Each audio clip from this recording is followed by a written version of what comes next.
Right. Yeah, I see the things like But there. no, sir. Yes. You can Excellent. Yes. Disconnected. feedback. Okay, so I think you're. Okay. All right. Okay. One of you can text me. Yeah. This part of the. All right, thanks a lot. I'll probably come in and check again about the black screen. If that's happening, I'll ask the vendor to check it out. If it's positive messages. Right. Right. So, thank you. Hi, everybody. So we have a nice cozy room here, so we're gonna get started. I'm sorry for the hiccup. Yeah, so today we are gonna be 1, 2, 3, 4. That's one more person. Okay, 5. So the 5 of us are gonna be giving this tutorial on string solving for verification. Thank you for attending the tutorial. So maybe just a quick introduction. So my name is Anthony Lin. So I'm here. Yeah. I guess the mouse is not working. So we're gonna be giving the tutorial in turn. So here is roughly speaking the overview of the tutorials. So first I'm gonna start with a quick introduction to string solving for verification. Okay, and then we're gonna be moving to, we have 2 blocks, yeah. And the first block is gonna be about the fundamentals, and we're gonna also which is and also lab, yeah. That is, we're gonna first start with the theory of strings, introduction thereof. It's gonna be given by Artur, who's sitting over there. And then we're gonna let you guys get your hands dirty with, so to speak, yeah, with string solving if you're interested. And this is gonna be led by Oliver, who's sitting here. So here is gonna be roughly where the break after 1.5 hours. Yeah, so and then I think we're gonna be continuing a little bit with lab as well after that a little bit, and then we're gonna move on to how string constraints are solved by our solvers, this ostrich, yeah. And in particular, we're gonna be looking at okay, let's see. Yeah. Okay. All right. And then we're gonna move on to yeah, the ostrich algorithms. In particular, we're gonna look at 2 different techniques. The first one is gonna be so-called regular constraint propagation. It's gonna be presentation gonna be given by Matt. And then we're gonna look at various extensions depending on time. It's gonna be given by Philipp and myself. And then we're gonna conclude. So this is roughly how the tutorial is gonna be structured. Right.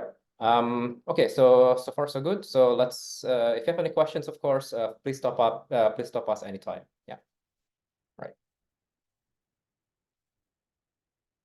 Okay, yeah, so just in order to get started, so yeah.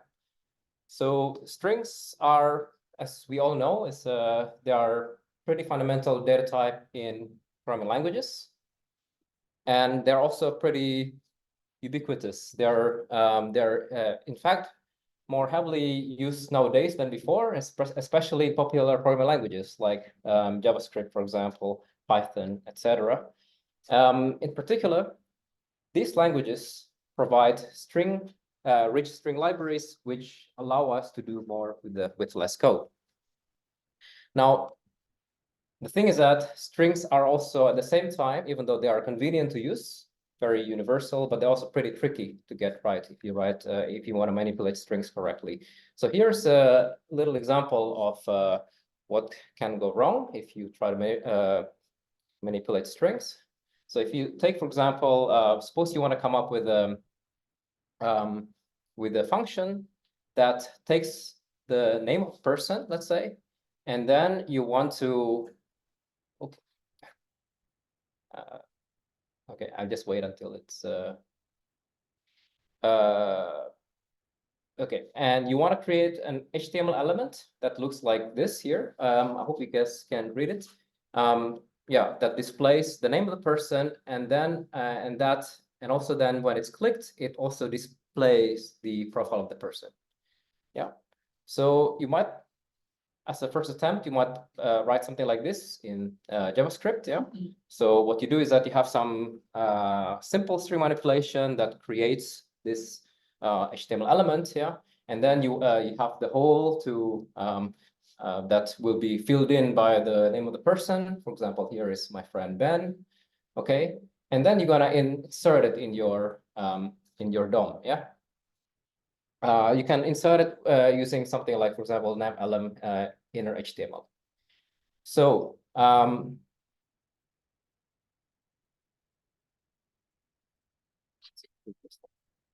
okay, it could be actually that I put my stuff here. Yeah.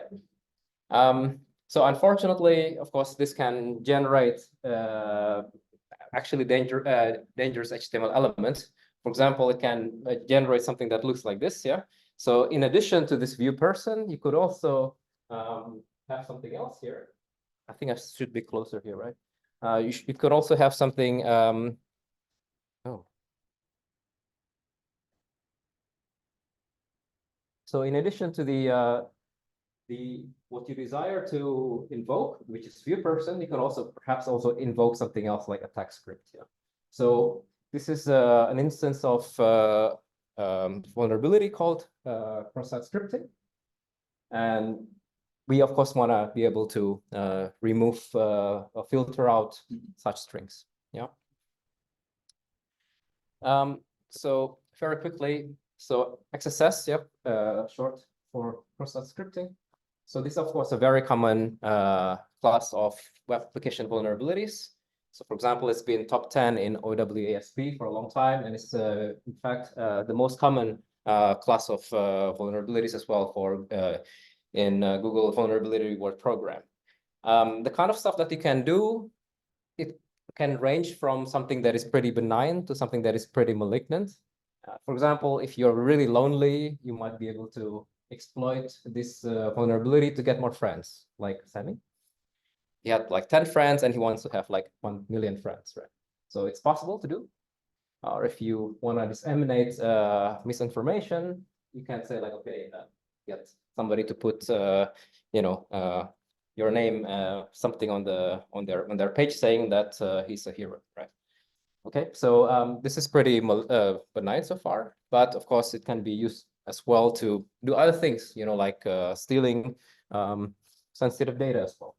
Okay, the kind of stuff is that to do with this or something? I don't know. It seems like it's yeah. Just not move. Because like this is fine. So I should probably just not move. Let's see. Maybe it helps. Yeah. So the kind of stuff that you, I mean, as you can see here, like you might actually need to be able to input some string that is like pretty long. It can look like this here. For example, for semi-warm, I mean, you need to sort of yeah. I mean, it could be pretty large string, the payload. Yeah. So yeah. So it's just an example that strings are indeed very tricky. Now, of course, a standard technique in order to prevent this kind of dangerous strings is to use character escaping. This is yeah, used by almost everybody. In the case of our example here, you might, for example, want to use some simple these character escaping mechanisms, for example, like HTML escape and escape string. So what it is doing is simply the following. So HTML escape, given a string, you want to convert it to the corresponding HTML code. Yeah. So that will be converted to something like that. And one thing that actually is important to note is that, for example, inner HTML here, it actually also does the conversion, so to speak. Yeah. So it's not an identity. And escape string, on the other hand, is a simple backslash escaping. And these are some specific instances of the so-called transductions, which are pretty common when you, yeah, when you write, when you develop, when you're doing web programming. Now, of course, the follow-up question is like, okay, so we have nice character escaping mechanisms here. Of course, you must still ask like, okay, can you still generate this dangerous HTML element that looks like this? Yeah. So it turns out, actually, in this case, so just want to say that the answer is yes. Yeah. Here's a little example. So you can, for example, start with something like this, yeah, with this string in name, that is. So if you apply HTML escape, the first thing that's going to happen is that this code is going to be converted to this HTML code, yeah. And now, unfortunately, there's no code anymore. Yeah. So when you apply escape string, it's actually gonna map to itself. Yeah. And now when we apply the third line, yeah, we're gonna construct this HTML element. Yeah. And now when you map it back to inner HTML, unfortunately, this is gonna be mapped back to code. So in fact, the answer is yes, you can actually still construct this dangerous string.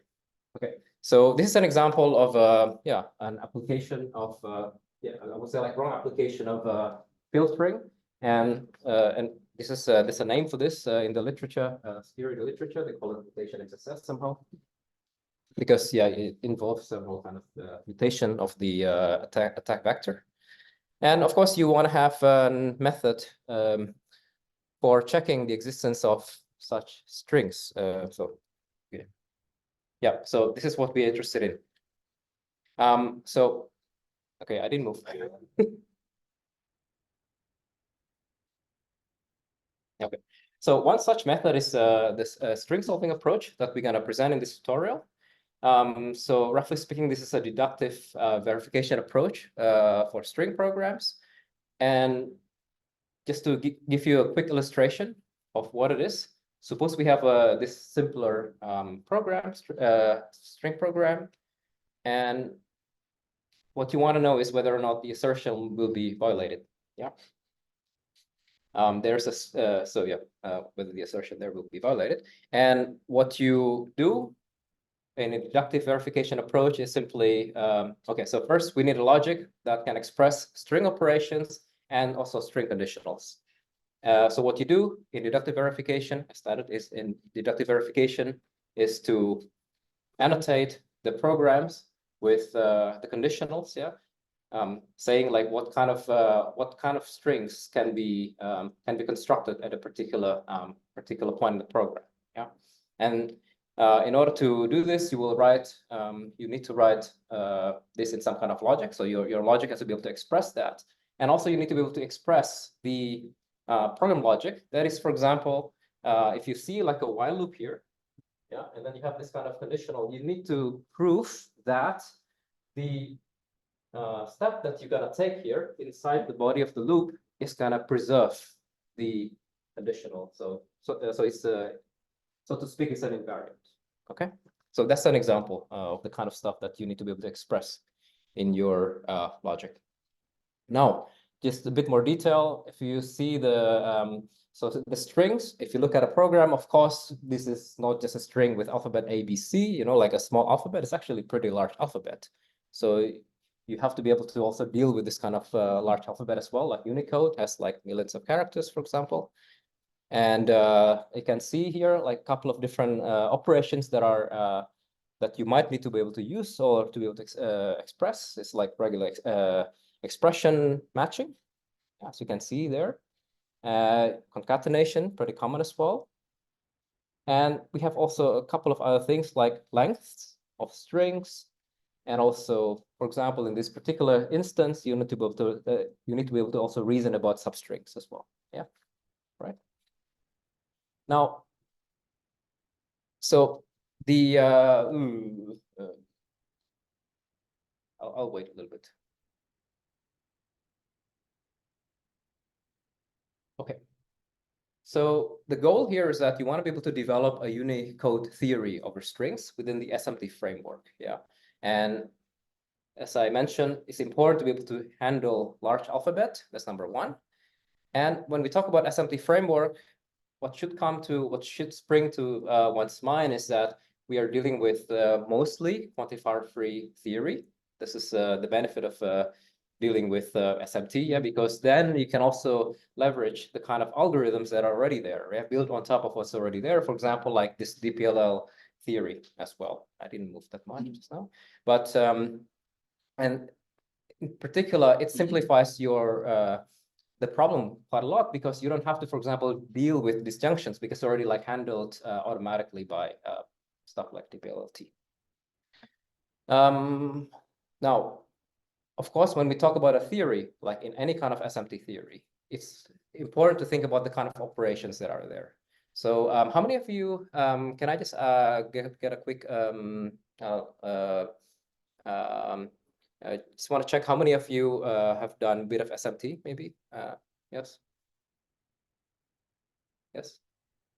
Okay, so, but I guess most of you, but anyways, the important thing is that when we're dealing with SMT, yeah, or a theory over in SMT framework, it's important to think about what kind of operations are there. But if you, for example, have something like linear arithmetic, yeah, so the operations that are there are actually pretty simple, right? I mean, we have, for example, like additions, you know, and if you move, for example, to mix, for example, the kind of operations also like not really a lot. So you have like, you also want to have, you want to be able to check whether or not your the number is an integer or not. But you know, the list, the main point is that the list of operations, there are not really many of them. On the other hand, unfortunately, when we deal with strings, the main issue is that there's really a lot of string operations, and they are somehow not really introducible to one to something, you know, unless you have, for example, like, I don't know, like recursion, yeah, which you don't want to add in your, of course, you don't want to add it in your theory. Now, let me just mention a couple of them that you have already seen: concatenation, regex matching, length. You already seen some of this, but there are actually quite a lot of other ones that you really want to have. For example, like replace, yeah, like you already saw, like, okay, so this example of this HTML encoding. So it's like you want to replace every occurrence of something by something, yeah. So this is a pretty common operation, yeah, that is used quite a lot. We've seen also substring, and also there's also conversions, and this actually makes things more complicated. You might also want to be able to convert from string to integers, yeah, and then integer to strings. Some kind of programs also require that as well at the same time. Now, oops. Okay. No, okay. Luckily, yeah. So after some number of years of discussion, there's actually now SMT-lib theory over strings, yeah, which is I think it was proposed around 2000 or something like that, just before Corona, yeah, maybe even during Corona, and it's the first approximation of this string logic. Yeah? And then, if you're interested, you can take a look at this on this website. So I will. I just want to mention that this is still pretty evolving, because this is pretty new. So there's actually a lot more features that are still being added there. Now the problem here is the following. So as soon as you're interested in like having an algorithm that you know, for your string solving, that is, you know, that falls within the realm of what we usually do, we have decidable and stuff like that, then it's pretty problematic, because you get undecidability really, really quickly, in fact. And in order to get some kind of decidability, typically it's pretty difficult, and Artur will talk a little bit about it soon. Just to mention, to just give you a brief overview of what's around, yeah. So this is typically the first thing that springs to mind when you deal with string theory. So you think about what is the most natural operation? It's gonna be concatenation. I think the first one that people come up with is usually, okay, string concatenation, yeah. So if you want to deal with concatenation and regular constraints, yeah. So this even this theory, in fact, is a pretty complicated theory and has a lot of history behind it. And people like Matyasevich worked on it for a long time, and he was trying to show, in fact, that this is undecidable. So this has a really long history, and there's actually an algorithm for this, yeah. First proposed by Makanin, and then it's been improved in, you know, over 50 years, yeah. Now we have something that is pretty reasonable, and Artur will talk about it, yeah. And the kind of stuff that you can write, of course, is something like this here. So you can have, for example, some concatenation, of course, some equations that allows you to relate to different kinds of strings, and then you have some kind of regular expressions like that. Okay, so this is decidable, and it took a while to actually prove it. And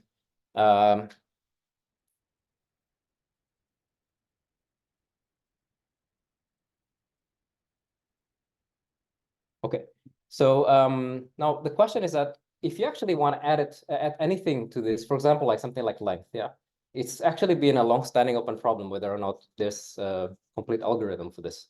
So this is, I think it's been open for more than 50 years. Yeah, and that's actually only concatenation, regular constraints, and length. Yeah, this is not including the stuff that we already saw here, like some kind of HTML escape or replace all or whatever. So so in fact, if you add this thing, it's pretty easy to get undecidability, unless some further restrictions on the constraint shape are imposed. And I think Matt will talk a little bit more about this later on. So just to tell you a little bit about, because I mentioned the word transducers, yeah. So there are actually many kinds of transducers. We're gonna see some of these things, and in fact, yeah, I think maybe also in the lab session. So transducers are simply automata with output. Okay, so if you know automata, then you already know transducers because these are just automata with outputs. And how do you output stuff? Yeah, well, the way to do it, or one way to do it in the standard approach of the standard notion of transducers is typically also called rational transducers. So the way you do it is simply every time you reading something, you're reading a letter, you also say like what you should output when you read that letter. So you can output, for example, epsilon, output nothing, or you can output something. So there are many different things that you can use, that you can come up with if you have this kind of notion. So for example, you can erase all occurrences of 1, just like that. So every time you see a 1, you replace it with epsilon. Every time you see 0, just output 0. Yeah, you don't change it. You can check that input is a suffix of output. You can also do this one, for example, like this is a simple transducer model for doing this conversion that we saw before, like this less than. So if you, sorry.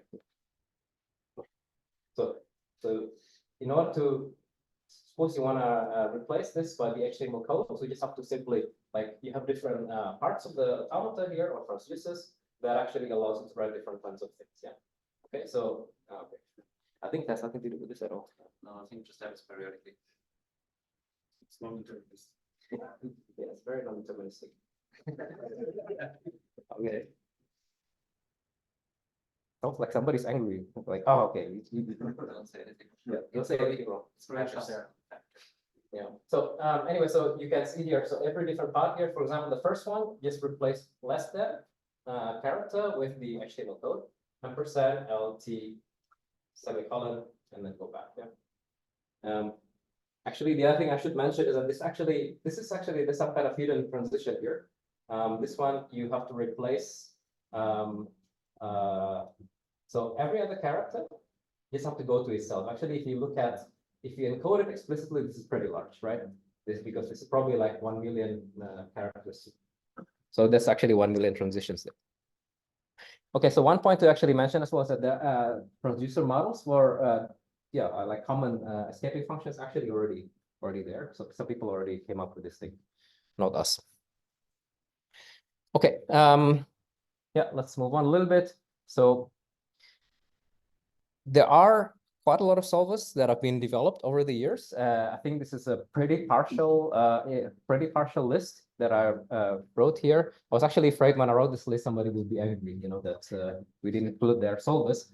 But there have just been so many solvers that people have developed in the last 15 years. Okay, it's impossible to include everything.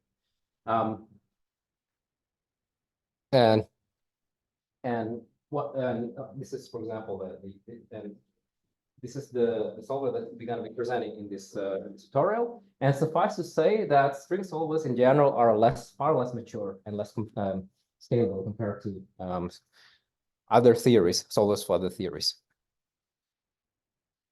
And yeah, so just a little bit more about ostrich. So this is actually developed together with our, more than 15 collaborators in some universities. I will just read it for you. In China, Germany, Poland, Sweden, and UK. Yeah, and not everybody's here. But the main thing that I wanted to say is that so if you're interested in so actually you're gonna be trying out ostrich, not this version, but the one that is the one that you can try online, like it's a server site. Yeah, so you can just try it online without actually having to download it. So just to give a pretty rough overview of ostrich. So the main strategy of ostrich is regular constraint propagation, which you will hear in the second part of the tutorial. But there's actually quite a lot of things around it, yeah, that we're not gonna have time to cover. Yeah.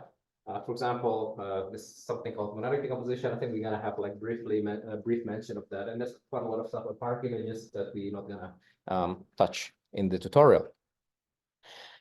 Now, I should say something quickly here. So, as I mentioned, string theory or string solvers are still pretty limited, yeah. But despite the limitations of the string solvers, it's actually you've talked to people from Amazon, it's actually still one theory that has been used the most at Amazon. Okay. In fact, so if you look at projects like Zelkova and I think it's called Identity Access Management Analyzer, yeah. So you see that asymptotic queries on this for string theory is actually queried like like 1 million or 1 billion of them are thrown every day.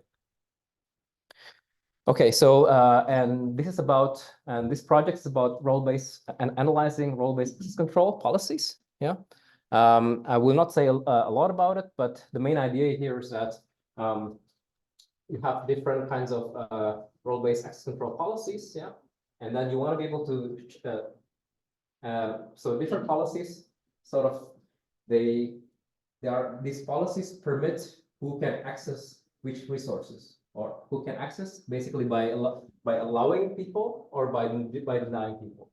And then you want to be able to analyze if certain policies how they relate to each other. For example, you want to be able to show that this one permits no more than the left hand side.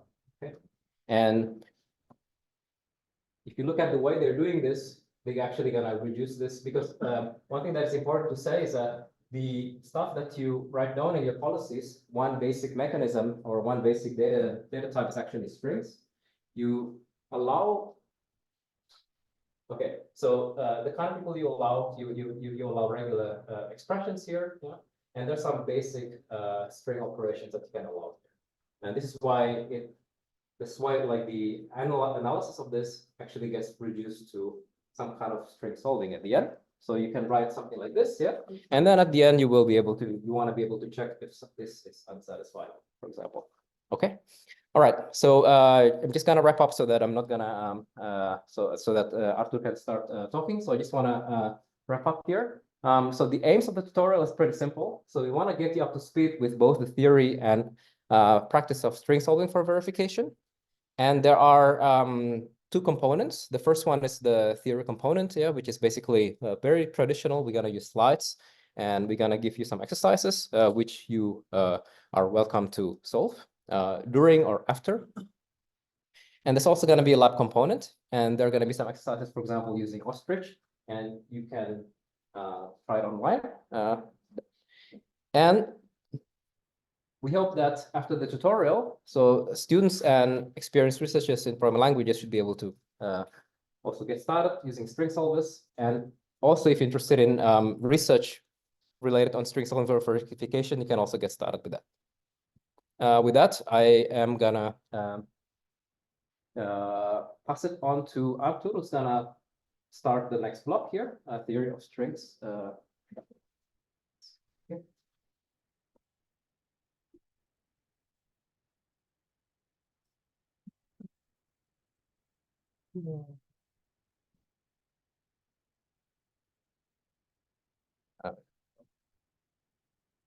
This one? Yes.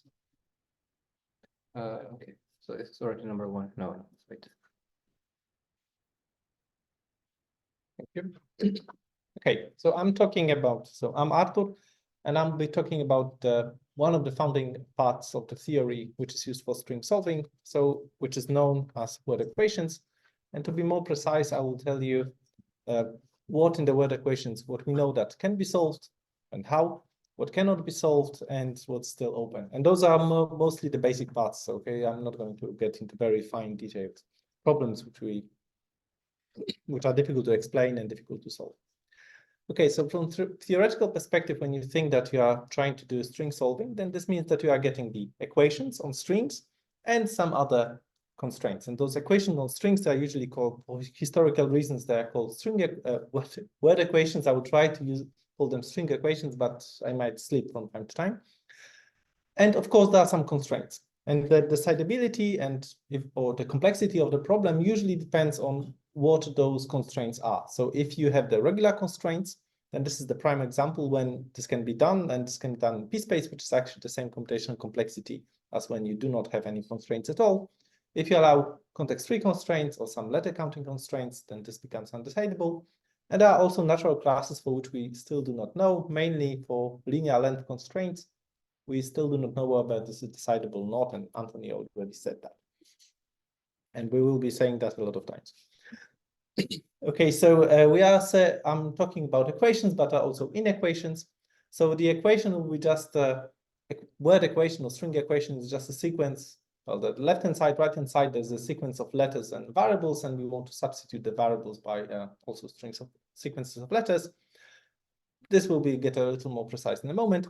And so that those two sides become equal. And for the inequation, this is the same, but just you want them to be not equal. But it's easy to reduce the case of inequations to the equations, just because if two strings are different, then either it means that, well, one is a prefix of the other. So you can write a new, equation saying that u is w plus v plus something. So there is a letter and some next variable.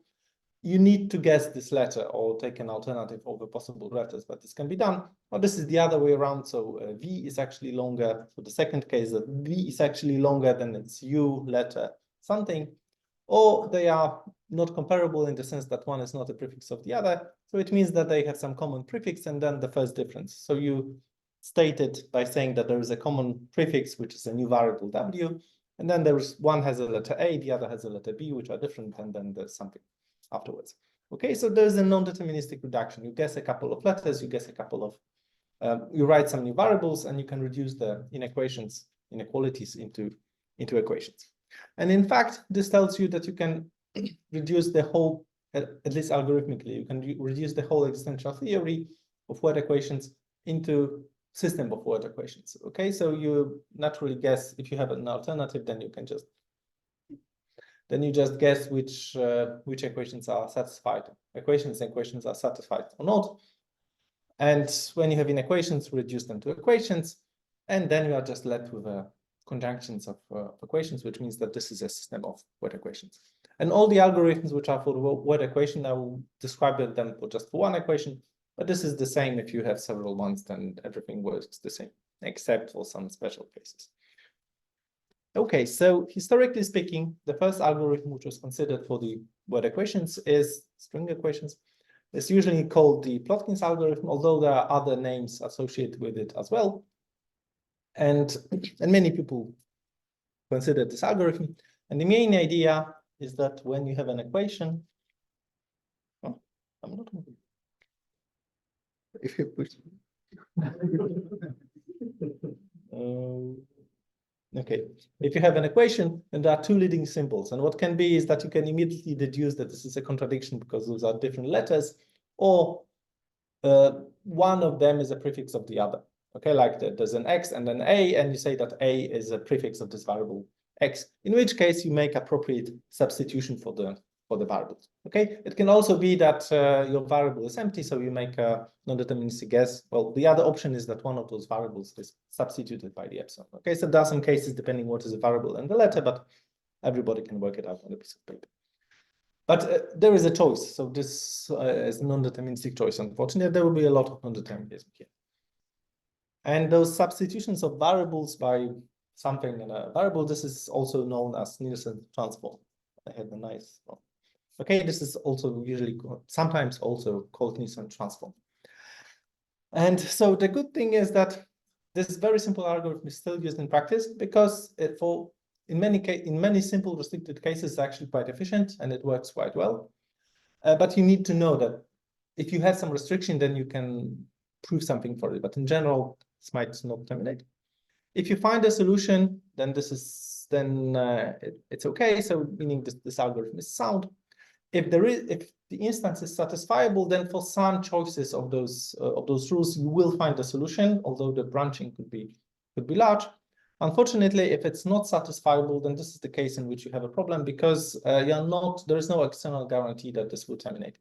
Okay, so what you hope for is that either you, for every possible branch, you will find a contradiction, or that for some reasons your search space will be limited, and then when you explore the whole search space, then you can claim that this is unsatisfiable.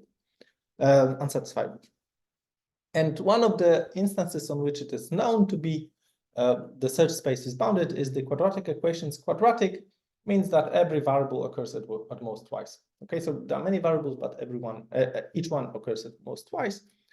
And as an example how this works, so if you have this equation, then there's a variable on the right-hand side. So what you can do is that either you can claim that it's empty, but then you get a contradiction because the leading letters are different.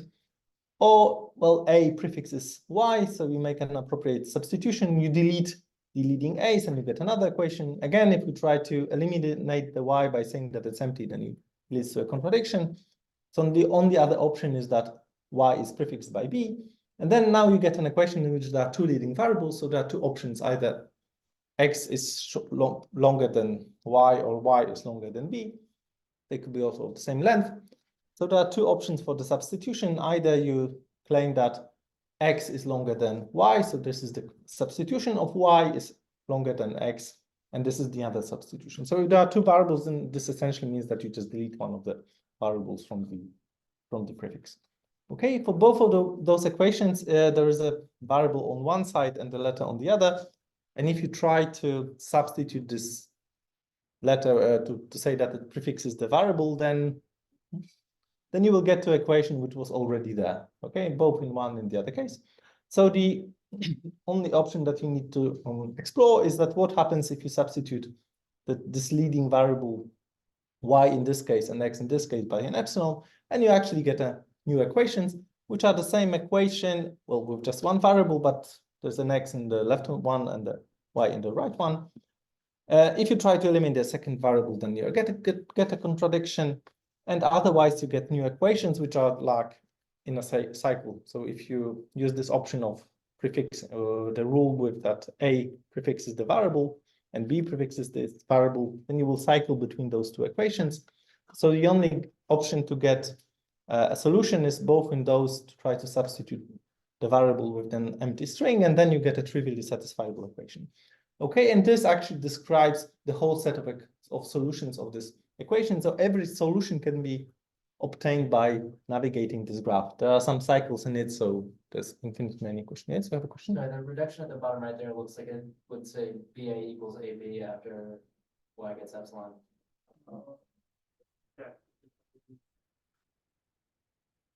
Yeah, the very bottom box is the one came from. It's just a mistake. That's the mistake here. Yeah, Sorry. okay. It's good. This was supposed to be the same equation. Sorry, That's my mistake. Okay, thank you. Yes, this one is wrong. This one is proper. That should be exactly the same. Sorry. Okay, but this is in general not complete. Okay, so it terminates in this case because the search space is bounded, but in general it could be unbounded. Yeah, okay. So here it should be. Yeah, you substitute y, so it should be a is done. It's removed, so this is the a, but here it should be. Okay, I am not going to. At least this one is proper. Maybe there are some, not the best one. Okay, so the first complete algorithm for word equations was the Makanin's algorithm, which also extended, which could be seen as a generalization of Plotkin's algorithm, but it also manipulated variables at various places, but it also stored a lot of other information inside. It could be extended to the case of regular constraints, so saying that the variable is in some regular set, although it took several years to actually do it, and it's not so simple. And unfortunately, that's the end of good news. So it is decidable. It gives you regular constraints, but otherwise it's extremely complex. It was not. I don't think it was ever implemented. So it's complex. It has high computational complexity, like non-deterministic exponential space. The proof is difficult. It uses heavy string combinatorics. And moreover, if you want to generalize it and tweak it a little bit, then it's very difficult because of all of that machinery which is there. Okay, which in particular led to the investigation of some restricted classes. And of course, there are restricted classes of word equations which are investigated. Some of them just appeared because somebody needed some specific case. But for the classes which are somehow established in the literature, then you have the quadratic equations, which we already considered, but also limiting the number of variables in the instance, like 2 variables or 1 variable. This is still solvable quite efficiently. For 3 variables, this is still not known what's the exact computational complexity. So at the other end of the spectrum are the undecidable constraints, and there are 2 easy and popular examples. One is the context-free constraints, meaning that you say that the substitution for the variable should be in some context-free language. And this easily and readily simulates the intersection of context-free grammars, well, and non-emptiness of intersection of context-free grammars, which means that this is undecidable. The other example is the letter counting constraints, meaning that you allow something like saying something like the number of A's in X is 2 times the number of B's, +1 or -1 or something like that. And what you can do in this case is that using some other tricks, but this is not so difficult, you can actually simulate Diophantine equations, including the multiplication. So addition is easy, but you can also simulate multiplication, which means that you can reduce the Hilbert-Sand's problem into this. So this is again undecidable. And there are, of course, some other cases of undecidable constraints.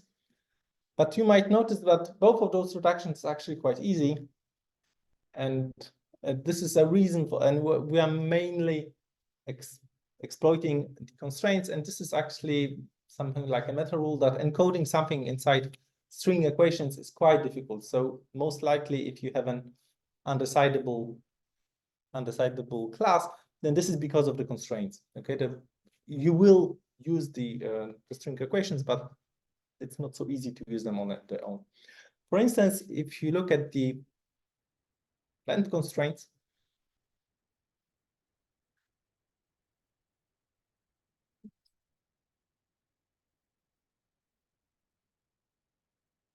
okay, so the length constraints look almost like this letter counting constraints. You can say something like that the X is twice the length of Y, let's say +1.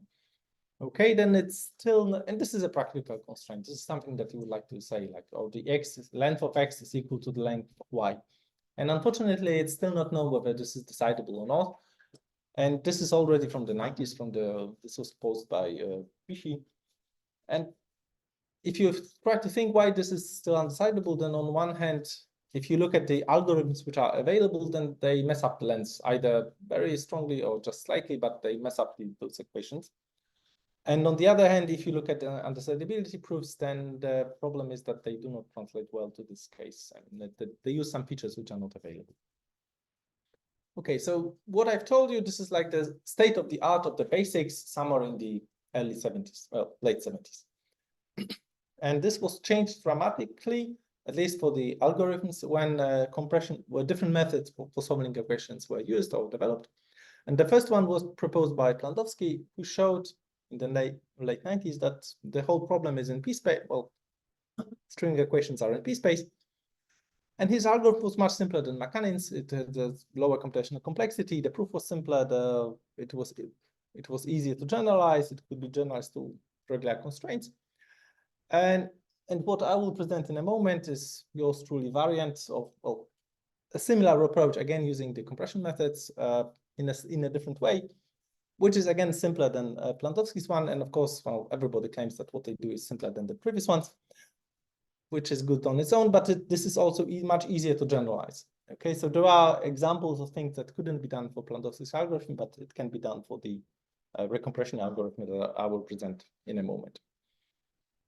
Okay, so some basics of notation, and so that I'm not using terms which are not understandable. So capital letters will denote variables. Small letters are letters from the alphabet. If you really need the alphabet, then this will be capital sigma. I will explicitly use the substitutions. So what we are substituting for the variable by capital S, which is applied on the variable. And this extends to sequences of letters and variables. So for a letter, this is the identity. And for a sequence, this is just by symbol. And this is a substitution is a solution if what we get from the left-hand side is what we get from the right-hand side. And I will denote this by a solution. I will say that this is a solution string. And actually, this algorithm, the algorithm that I will present in a moment, is easier to be analyzed when you focus on the solution string and not actually on the actual substitutions for the variables. Okay, and sometimes it's needed that you look at the minimal solution, and it's minimal in the sense that it's length minimal. So the solution string is the shortest among all possible. Okay, there are other notions of minimality in it. They all work similarly well. In particular, what's known for the length minimal solutions is that they are at most doubly exponential. And there is which follows more or less from what I will present. And actually, the conjecture is that they're at most exponential, and there are, of course, there are easy lower bounds or easy exponential lower bounds, and there are no known examples which are super exponential. And if the length minimal solutions were always exponential, then this would imply an easy NP algorithm. And in fact, both of those are widely believed to be true, that both the exponential bound, upper bound, and the NP algorithm for the whole class. Unfortunately, that's still open. Okay, so there's a discrepancy between the NP lower bound and the p-space upper bound. Okay, so what's the main idea of the algorithm? So imagine that we would like to verify that something is a solution string. Okay, we can do it letter by letter, but this doesn't generalize well. So what we will be doing is that we will be comparing some substrings of it and replacing the substrings which we already compared. Okay, so for instance, there is a long string of A's in one part of the solution string and in the other part of the solution string, and we will of the same length. So I don't think it matters at all. It does. You can actually help with you. So we will replace it by a new symbol and continue. Okay, now there is a long sequence of B's, which is just in both strings. We will replace it. There are no more sequences of the same letter, but there's like AB for different letters A and B, which appears many times. We will replace it by the same letter, now BA, and we just continue this process. Okay, so what we are doing on some level is that we are building a context-free grammar generating a unique string, both for the right-hand side and for the left-hand side. And this whole procedure, it preserves the equality and inequality. So either at the end, we'll get the same symbol, so the original one also was the same, or we get a different symbol, so the originals also were different. Okay, and right. And this is called recompression because we are compressing those strings. Okay, so to put it a little more formally, while your equation is non-trivial, like both at least one side is not a single letter, we will list the letters which appear in the solution strings, and either we will replace some pair of letters, different letters from the list, or we will replace maximal blocks of some letter. Okay, and hope for the best. Unfortunately, this is easy to state when we look at the solution strings, but not so easy if you actually look at the equation. So let's try it on some example. So we have an equation, and there is a substitution, which is also a solution. That's not a unique solution, but it is a solution. So let's try to replace, let's say, pair BA by C. Okay, so when we look at it, there are some occurrences on the left-hand side, some occurrences on the right-hand side, and there are also some occurrences in the substitution. And when we do the actual substitution,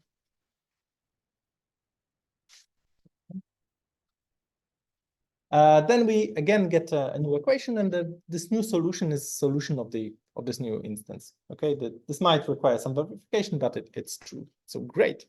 So what if we try something else like AB? So again, there are some occurrences on the left-hand side, there are no occurrences on the right-hand side, and there are no occurrences in the substitution for the variables. So this is bad, because even if we replace it, then we do not get an equality. Okay, we are missing those occurrences of this AB, which are on the left-hand side, and are split. They are crossing between the substitution for the variable and for the, well, and somewhere else, unlike letters inside. Okay, and we will fix this. So in order to fix it, let us first understand what's good and what's bad. So if we take a solution string, well, on one side of the equation, then, and there is let's say AB, which appears somewhere in this solution, then there are three possible sources from which it comes.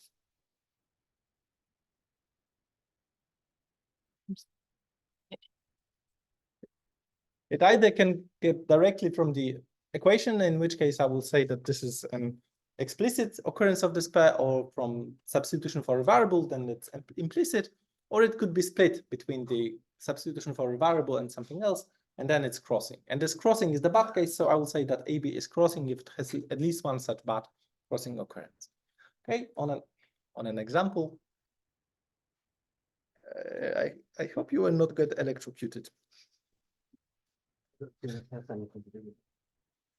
So those blue ones are the explicit because they come from the substitution from the equation. The green one are implicit because they come from the substitution for the variables, and the red ones come from the variable and from the letter in the equation. So those are crossing. In particular, AB is crossing and BA is non-crossing because it doesn't have crossing occurrences.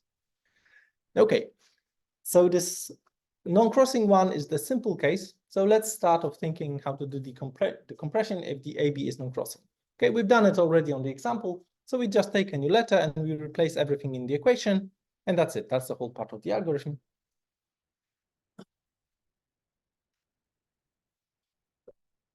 And I claim that this is sound, and if AB is non-crossing, then this is also complete. So there is non-determinism here, which is not explicitly stated. So this assumption that AB is non-crossing, now just leave it out. I think it's just time. That this assumption that AB is non-crossing, this is non-determinism. Okay, so the procedure will assume that AB is non-crossing, and this is the non-determinism that we make. Okay, so to see that this is complete, we can just explicitly say what's the new solution. So we take the old one with every AB replaced by this new letter C, and we claim that the new solution word is just the old solution word with every AB replaced by C. That's the same for the left-hand side, for the right-hand side, so the equality is preserved. Okay, and the argument is that when you look at the explicit, well, what's the occurrence of the AB? If it's explicit, then it will be replaced by the algorithm. If it's implicit, then this is replaced by our definition of the new solution. And if it's crossing, well, we assume that it's not crossing, so there's none. Okay, and in the example, we have those occurrences of every possible occurrence of a BA is listed, and some of those are replaced by the algorithm, the blue ones. The green ones are the implicit, so they are replaced by changing the substitution for the variables. And you can see that we again get a solution of this new equation. Okay, for soundness, we actually go the other way around, and the argument is the same. So the solution of the old equation is just the new solution with C replaced by AB, and the claim is the same, that this old solution word is just the new one with C replaced by AB. And again, the explicit C's are replaced by rolling by the algorithm, the implicit by changing the substitution, and there are non-crossing because this is a single letter. It cannot cross between variables and else. Okay, and that's the same picture, just the other way around. So we look at the new solution, we replace WC by ABA, and everything is fine. Okay, so of course there could be crossing pairs, and probably there are some crossing pairs. So how to do it? So the reason why they are crossing is because, let's say AB is crossing, is because there is a B, which is the first letter of the variable, and there is some A in front of this X. Or there's a symmetric case, so there are two variables, but let's focus on that. Okay, and we will eliminate this case that B is a leading letter. Okay, we just push it out from the variable. Okay, so for every possible variable in the equation, we do a non-deterministic guess whether the B is leading or not, and if it's leading, then we push it out, and then we look at the ending A, and we again push it out. It might be that we remove the variable if it becomes empty. And after uncrossing, this AB is no longer crossing. There are some caveats here because this is non-deterministic procedure. There could be many equations, so we need some care in this lemma. Formally needs some care in what it exactly means, but for the ease of presentation, AB is no longer crossing afterwards. There's some corresponding solution for which AB is non-crossing. And if you look at the example, then there are some crossing occurrences of AB. When we push out those letters B and A from sides of the variable, then this AB is no longer crossing. Notice that this leading B inside X, we didn't really need to push it out because it doesn't create a crossing pair, but we did it anyway. Okay, that's for pairs. What about the blocks? Well, the problem is that if you look at the pair AA, then they can overlap. There are many possible problems with pair AA. So instead of looking at a single pair AA, we are looking, thanks, but actually, I'm actually ill. We are looking at maximal blocks. Maximal means that there is an occurrence of A which we cannot extend to the left, not to the left, not to the right, in the solution string. Okay, then it's maximal. And again, it could be explicit, implicit, or crossing because, well, it comes from the substitution for the variables. Comes from the equation substitution for the variables, or like in between. And if it's a block, then it can span several variables. Okay, variables, parts of the equation, and so on. And everything is the same as in case of, well, similar as in case of pairs. So on this example, not every block here is marked because this would, too many letters would be marked. But this is implicit because it's from the substitution for the variables. The red ones are crossing because they're partially from the substitution for the variables and partially from the equation. And the blue ones are explicit because they were already in the equation before the substitution. Okay, there is a slight thing that we should know, that if we look at length minimal solutions, then the length of those blocks could be bounded. This is at most exponential. This is because it can be the lengths correspond to a solution of the linear Diophantine equation, so they're at most exponential. And this is important because we can write down the length using a linear number of bits. So the block compression looks similar as for the pairs. So if we know that A is non-crossing, so it has no crossing blocks, then we just look at all the maximal occurrences of blocks, and in parallel we replace them by new letters. I'm using this A with subscript K, but this letter doesn't know what was the actual length. This is just for ease of notation. Okay, and as in case of pairs, this is sound, and assuming that A is non-crossing, then this is complete. And the proof is the same as in case of pairs.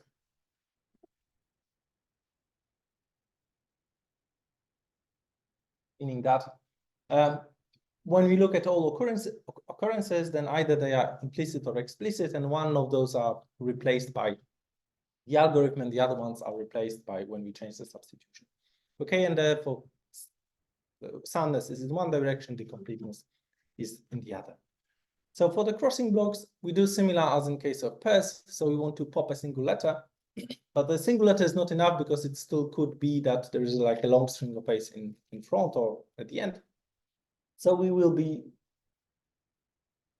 popping the whole A prefix and A suffix of the variable, meaning that if the substitution for a variable consists of some prefix of A's, a suffix of A's, and something in between, then we will just replace it X with those.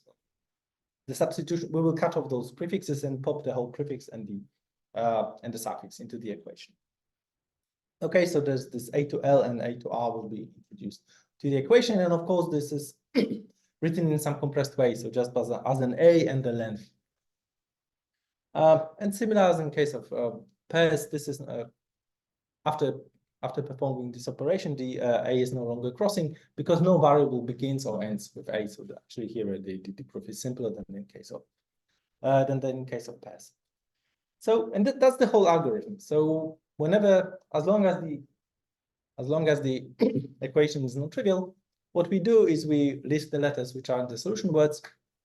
So the same letters as we can see in the equation, which need to be shown that okay. Then we guess the pair of letters or just a single letter, and if it's crossing, then we uncross it and then we compress it, and we just do it as long as the equation is trivial. Okay, so we need to show that this is sound, complete, that the equation length is bounded during the procedure. So for soundness, we just need to roll back the changes that we did to the algorithm. So if the new equation has a solution, then we just replace.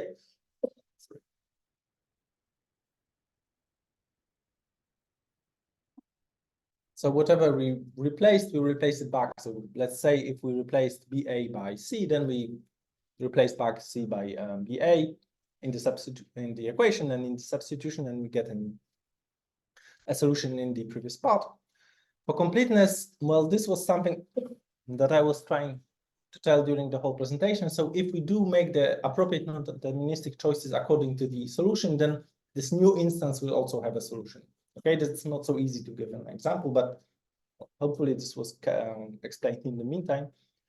So what's left is the termination of this whole procedure. So we claim that we stay all the time, that on one hand, the length minimal solution shorten, which will mean that we'll terminate a positive instance.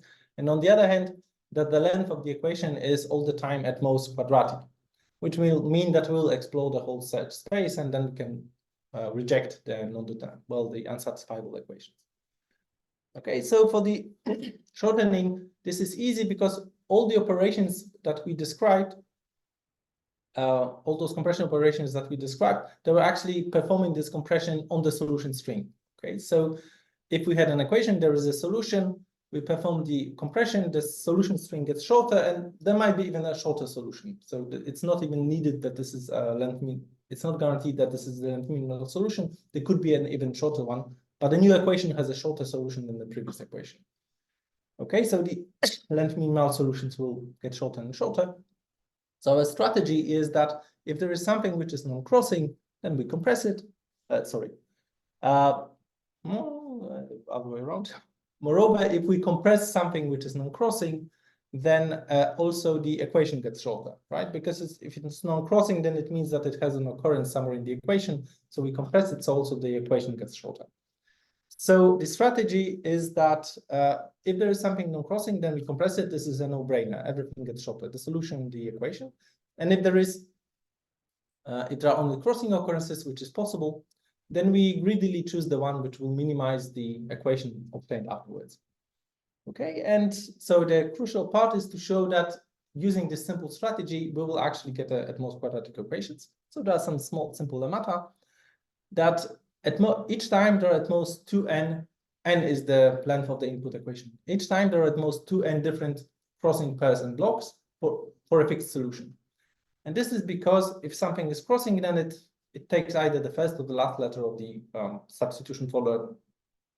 It's associated with either left-hand side or right-hand side of the occurrence of a variable. And we do not introduce variables, so there are at most n of them all the time.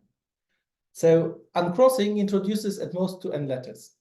That's clear for the uncrossing of pairs because we pop one letter to the at most one to the left, one to the right.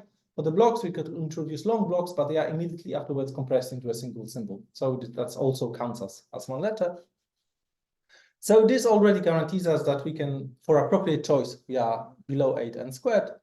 So if we take an instance, then it has some m letters, which is at most 8n squared. That's inductive proof, right? And there are at most k, which is at most 2n different crossing blocks and pairs. So there is no non-crossing pair because we would have compressed a non-crossing pair if possible. So there are only crossing pairs. So every letter in the equation is covered by at least one occurrence of a crossing block or a crossing pair. So sum of those covers at least m divided by k letters. So if we choose and if it's compressed, then we remove half of those letters which are coupled. Okay, so for some choice, we remove at least m divided by 2k letters.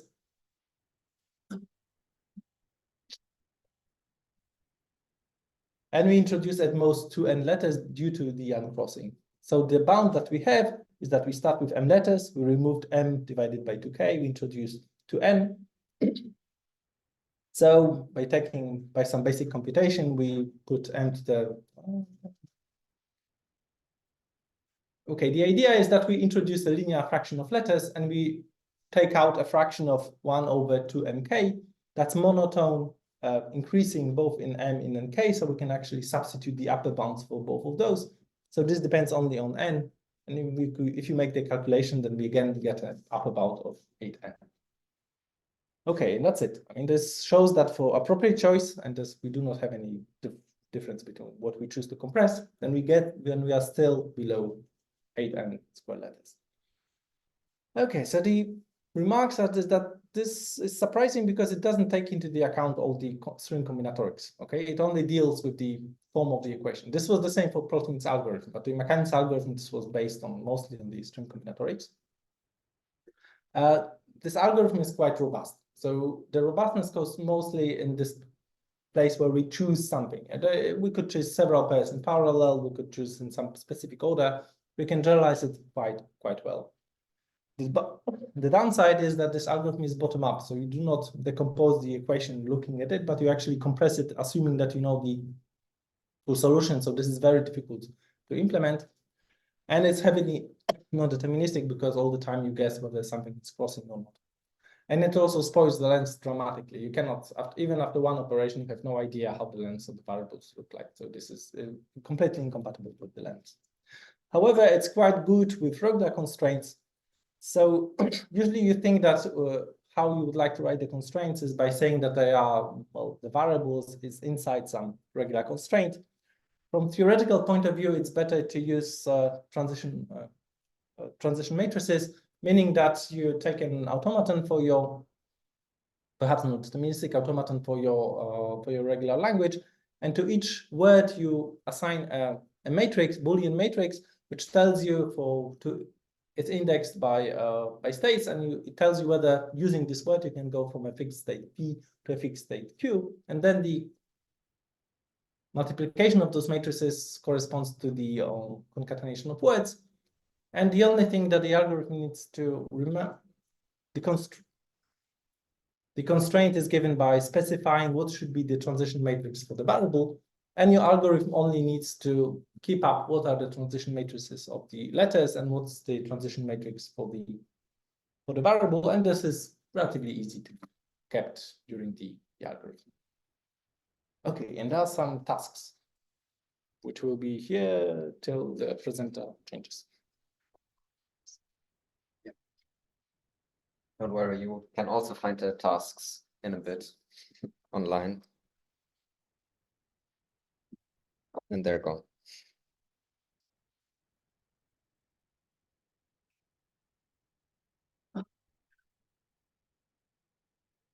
One thing on the monitor rather than that piece aside, I'm just getting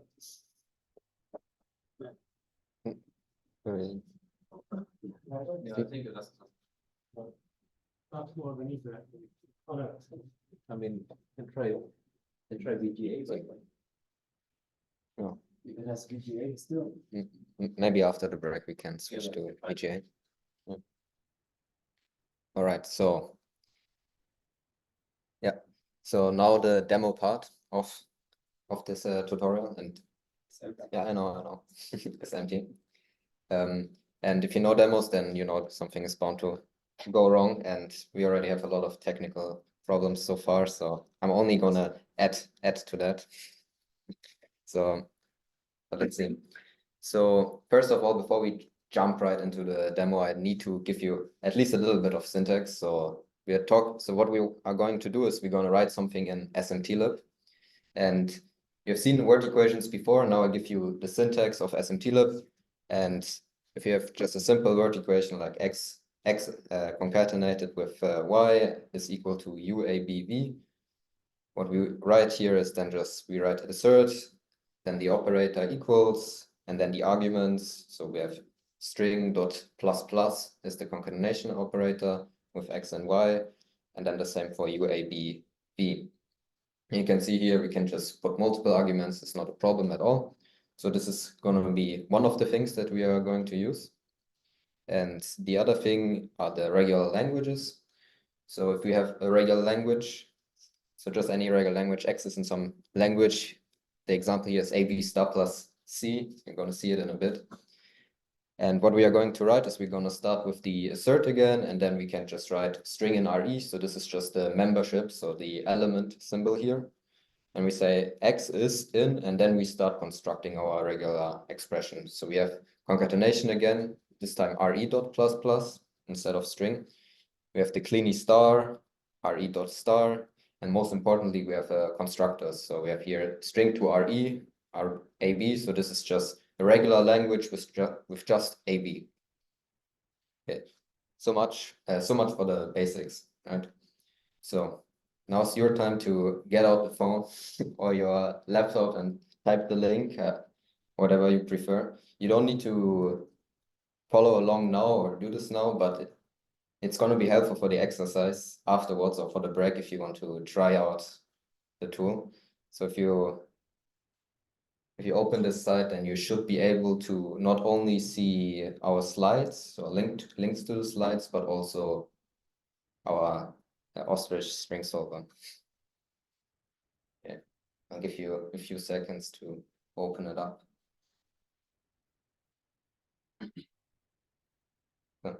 Does it work for That does work for someone? Did someone open it? Yeah. Works? Okay, thanks. Okay, so no technical issues so far on this side. So what we're going to do for the first part of the demo is going to be somewhat of a game. I want you to become a bit more comfortable with SMT-lib, especially regular languages. And first a question to the audience. So who of you still manually creates passwords? Yeah, oh, so many people. Okay, then you might identify yourself with this pain. So oh, I'm sorry, but so you're creating a password. So well, I should just wait for the picture to come up again. Yeah. So you're just creating a password, and then the website or whatever program tells you, sorry, this password doesn't work because of this rule and this rule. You change your password, then a different rule, and it doesn't tell you all the rules at once. And then you keep getting more angry and keep extending your password to fit the norms. And then at some point it says password already in use. So what is going to be our what is going to be our game? So let me open the website. So I'm going to close this and open the website.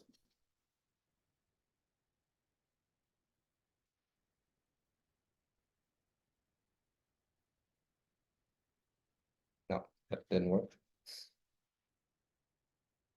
Okay, that worked. So if you open the website, and you should load the predefined example regex, and the reason is because I put all the operators already here as a comment, so you can see so this the symbol here means that we have a comment here, so it doesn't affect the actual file. So of course, some basics again. So set logic to QFS, which means just strings, but our ostrich string solver does not complain if you don't put it. We know that you mean strings if you if you write string formulas. We're using a little bit of our the ostrich is using a little bit of its brain there. So you can so the way to create variables here. So there's two different ways, but doesn't really matter. So the first one is just a shortcut, declare const, and then you just write the name of your variable and the type. So it's just string here. The other way is just declare function with no inputs. So it doesn't really matter what you want to use. And then I put all the constructors and operators for regular languages and strings and so on. So I'm going to explain you the game that I want to play. Okay. So first I want to create a password. So let's see. So I'll say X is my password that I want to create, and this X should be equal to ostrich, right? So when I run ostrich with plus model, because I want a solution here, I want to see that my password is working. So if it's set, then the password is working and my password is ostrich. Okay. So what is going to be our part of the game, not only my part. So now we will come up. Now I will give you the rule. So the first rule was, well, the password should be should have at least 7 characters. So now what I want us to do together, I'm going to do this alone so you know what to expect. So I'm going to write a constraint here, and I'm just going to write so 7 is smaller than the string length of X. So this is the only time you're gonna use the string length. That's why I didn't include it in the list here. And what happens if we press on check now is that it becomes unset. So now my password does not work again, and I need to change it again.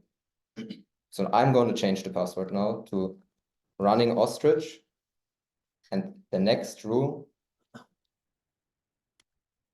So the next rule is going to be, sorry, it must contain at least 1 numerical character. And I'll give you a little hint. So what we want to do is we want to write a regular expression. And so we will start with this, and this is now, you can't actually see what I'm writing here, but this is the point where I want to ask you for the regular expression that we should write. So we want to write some regular expression such that we have at least one numerical character. Does anyone have any idea how the regular expression should look like? So I'll scroll up a little bit so you can see the possibilities. So everything you need is here.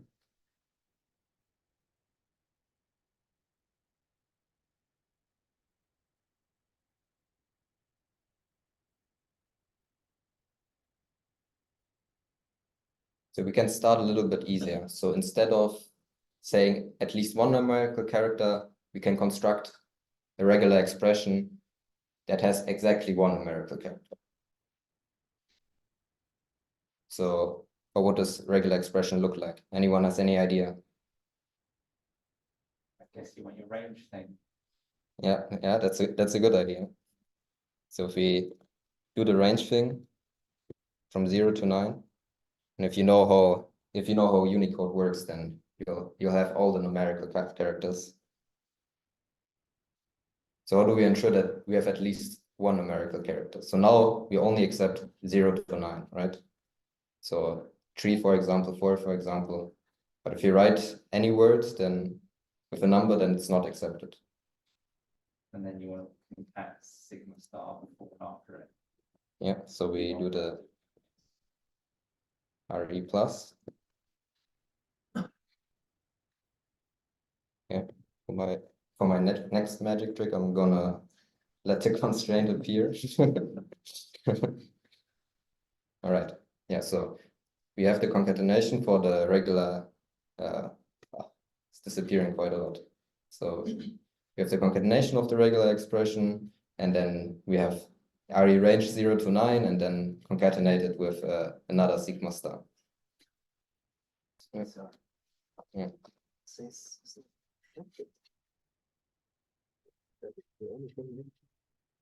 Yeah, so I've executed it while there was a black screen, so you have to trust me that this is answered now.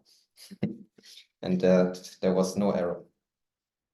Yeah, so this is correct. So now I change the password again. So I need to take a look here.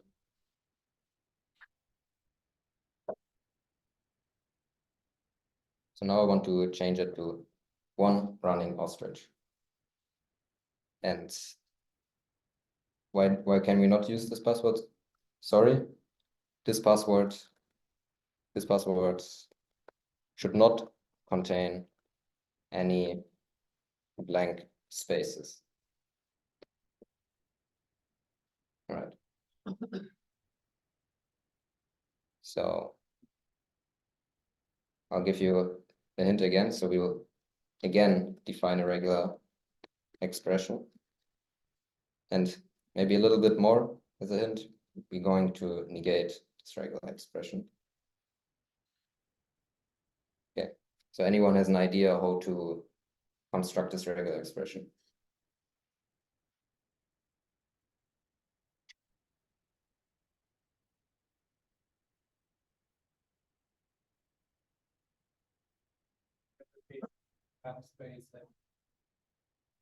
Hmm? Can you say that again? Everything, well, sigma, we're all blank space.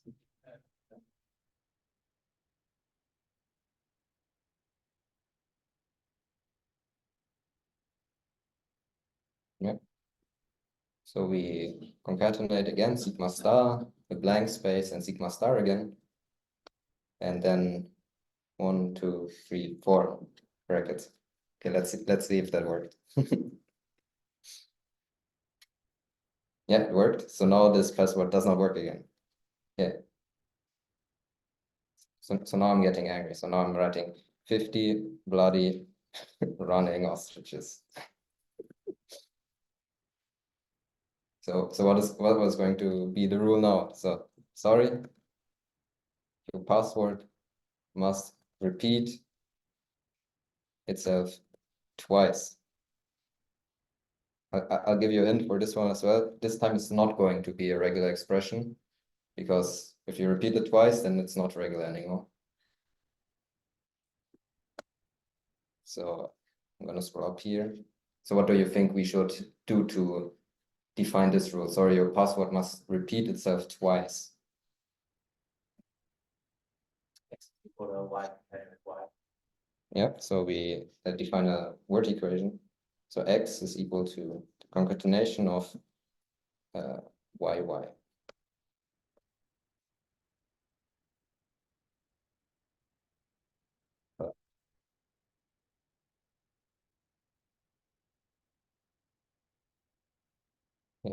Yeah, shift it a little bit here. Okay, so if we run this now, yeah, it's unset again. So let's just copy this, repeat it twice, and check if this is set.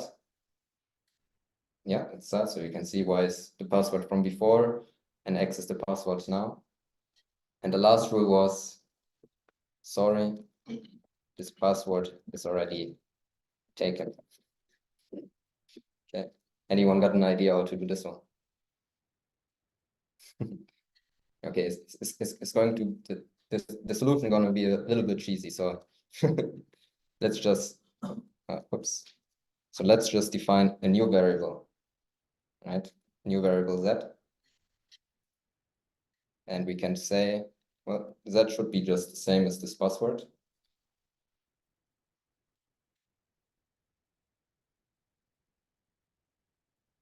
Because z is the same password. And we add the constraint not equal. So we say x and z should not be equal. So if we check that again, it's unset again, and we have completed the we have completed the game of password creation. All right, so this should give you a little bit of understanding of to create those regular expressions and what to expect, and give you somewhat of a feeling what you can actually. So here we have the password slide for you to look at it again, and we have about 5 minutes left until the break, so I'm going to go through the next one a little bit quick. And I will not do the demo part of the next one, just explain you what we can actually do. So what we can actually also do is, so let me just make this bigger. So we can also define transducers inside ostrich. So here's an example transducer to uppercase. We'll just have to trust me here now that this actually transforms variables to uppercase. And we also do replace all, but this is more general. This is supported by SMTlib. The transducers are not supported by SMTlib, but the replace all is supported by SMTlib. And SMTlib usually has, well, two main replace alls. So you have the string replace all, where you replace the first occurrence of u by v in some variable x, but then you also have a replace all. And then in SMTlib, there's some variances. So you can also have replace regular expressions inside your strings. So those are all nice tools to do. They're nice tools to have. And what we actually can do is, let me see, I think, yeah, I'll just give you a little bit of the story. So imagine you wrote a bunch of code, and now your manager tells you, well, you have 0 test coverage. Write some tests. And what you need to do now is you need to write a bunch of tests to increase your test coverage to 100%. So here's some code that manipulates strings. We're gonna stay on strings, of course, for now, but we can also add some integers later on. And what we can actually do is we can encode this program and analyze its path inside ostrich. So we encode all the string constraints. You can see here, the first one is replace. We have the replace operator. We have the reverse operator. We have strip, which is kind of replace white space, and so on. And what we are going to do is we can put everything inside ostrich, and we can check if, for example, you can enter this if condition. So let me open ostrich real quick here, so you can have something for the break. So if you want to try this out yourself, so I recommend going to the preloaded definition to uppercase. And you can see here the transducer is already loaded in for the uppercase.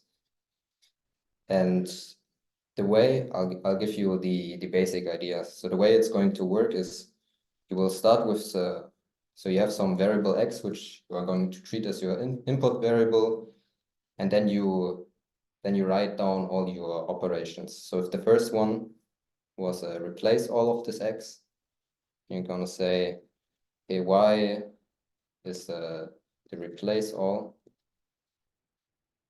So we want to replace all, I think it was p by, no, oh, this is the wrong one.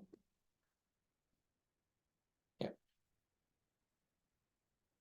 So you will need to do this for every string manipulation inside the program. So I'll check it now. So this is set, and it's not going to be an interesting set because you can just put in the empty string, of course. But the goal is that you want to encode your entire program here, and then the actual satisfying assignment is going to be one test input such that you can reach this program code. And I think now it's time for a 30-minute break, right? So I'm going to leave up this QR code so you can access the string solver, and you can also access the slides over this QR code. Yeah. We have 30 minutes.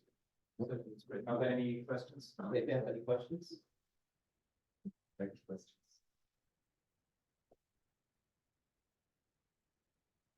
We can ask us during the break.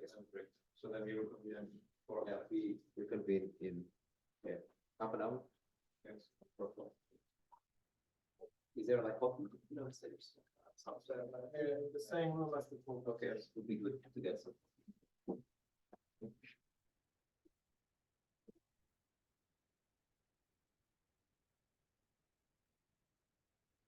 think we should try like to do the VGA or something like that.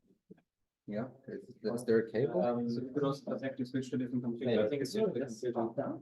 Yes. Yeah. Yeah, we have to twice. No.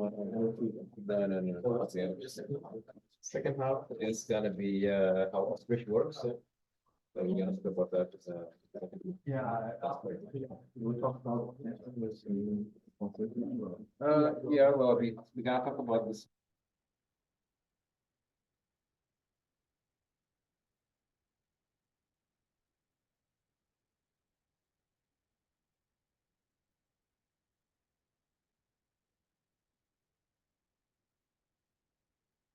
You should probably like attend if you want to attend, you should attend online. It seems to work. Yeah, online there are no. Yeah. Not right. I like this morning. And yet you need 4.4. You need to sleep. It's only 3 miles. Did you share the screen or the application? Forward. Wir wollten einfach diesen Desktop 1, oder? Und dann kannst du einfach kurz bringen. Yeah, I'm gonna get some coffee as well. But okay, so I get all these words. Okay, I'm gonna go and get some coffee first. Okay, I'm gonna go and grab. So that's time for minds to new operators, right?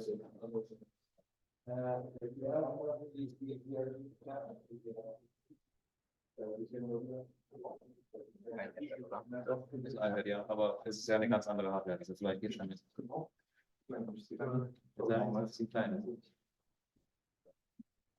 Ja, das stimmt. Geht nicht ganz. Oh ja, das ist terrible. Small technical issues. Because it's now iPad. Ah, That's a different machine. ah, that's the famous problem. That when it first it resizes and then it resizes again. In Vodafone UK. No, I think this is because The resolution is the same, but somebody resizes it twice. So that in the, somewhere in the Maybe middle, let's see. somewhere in the middle, it's formatting it to. But we could try this, I mean. Yeah. But Let's keep it for a bit under observation. Yeah.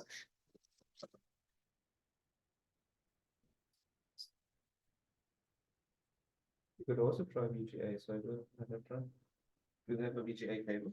Don't see one, but No, it's back in the days. I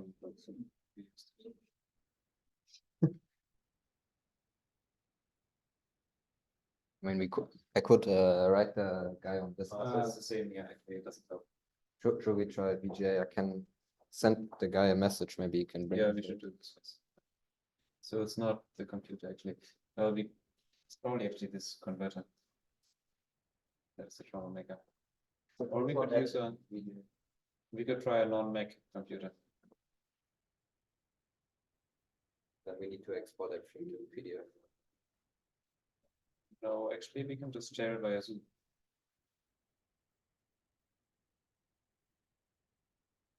You know, another computer could log in via Zoom. And then look at the screen in Zoom. Yeah, So this setting, the flickering was kind of hard, right?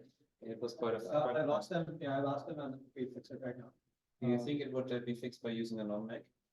We can try. They're also giving us an adapter. Okay. Because apparently they say that Mac is trying to encode decode signals on HDMI, Yeah. which is not compatible with other devices. Yes, yes. So their device does not like talk properly. It could be due to the messing, yeah. So if you have it on the laptop, we can try using that. Do you have a non-Mac? Okay. And also, what he said that was probably, it's because we are stepping on the, on that thing. So he'll do something about it. And also we'll move the, no. So let him do it, I think. Okay. We let him do it because he's gonna come in and. But we could let him try do it. another computer. Yes, we should Maybe that definitely one try. actually. Yes. Yeah. And so he'll also give us the adapter and we'll also move the lectern itself so that we make sure that we don't step on the podium. Okay. I will be back in a couple of minutes. Okay, sure. And I'll meet him here. I'll fix that for you. Thanks. Oh, there you go. Oh, there. Let's. Yeah. It's kind of flickering, getting like every couple of minutes or so. Is there also time, Windows machine? Oh, okay. So one thing we'll do is, No.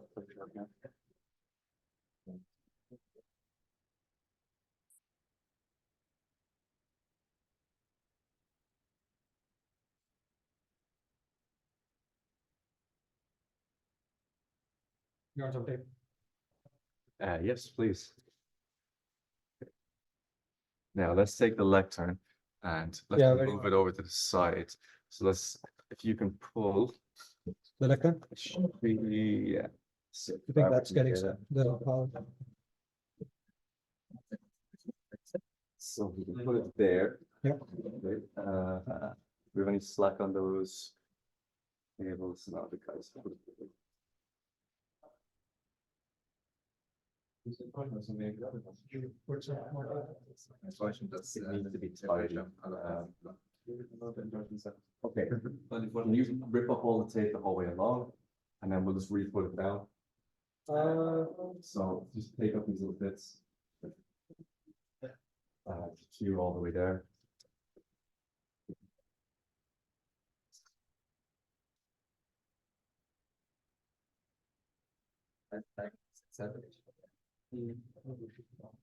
Like it's.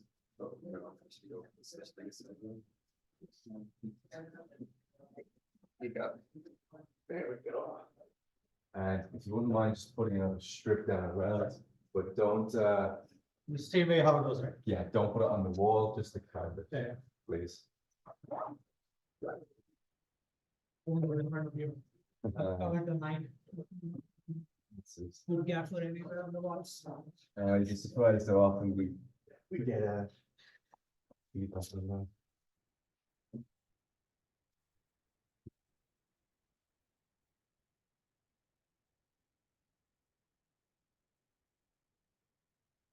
We don't know on the Slack, right? Sorry? We don't know on the Slack, right? Or you still? Yeah, that should be. Right.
The other thing is what is that? Maybe it's the sanitizer. Another thing in Mac is that because the way Mac works, it doesn't like Windows basically just takes the feed and pushes it out, right? But in Mac, it turns to mirror mode. No, we use it as extended mode usually. Each people are being using it as mirror mode. We can just So see it there? yeah, just use it as separate display. So that's where the issue will come in. Then. If you use it as a separate display, it has to go through the configuration and all this kind of thing. Whereas if it's in mirror mode, then it's just an exact copy. It doesn't change anything. So that the scaling, the resolution, the hertz, everything like that will stay the same. But in like the extended display or use external display, Mac has a habit of saying, okay, this one needs to be this, and then this one needs to be something completely different. Yeah. But for some reason, somewhere in between, it can't scale them properly. Okay. I think it's So the issue is with extended mode? there's 100 different things. There's the color mode as well is also an issue. So if you go into the You mean the Mac, night shift? Well, now it's extended, right? Yeah. it is. So it's preferred to be mirrored? Generally, yes. We can just go it back to mirror then. So where is it here? So color profile being another one. See all these different options? Yeah. So we usually have to go through and find the one that actually works ahead of time. That's why when we set it, we try not to unplug it afterwards, things like that. So you do have different options here. Extron is the one we want to go into. Sure. I don't know why there's 4. No idea.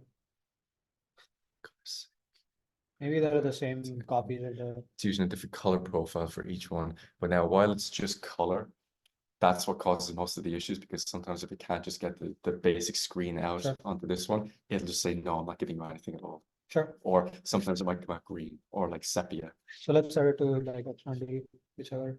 I'm going to leave it for now. I'm not going to like this Okay, is something so- we set and then we know it takes testing, it takes time. Okay. Sure. True tone also causes issues, but we should be okay. And we are mirroring now, right? We should mirror it before, because before it was mirroring.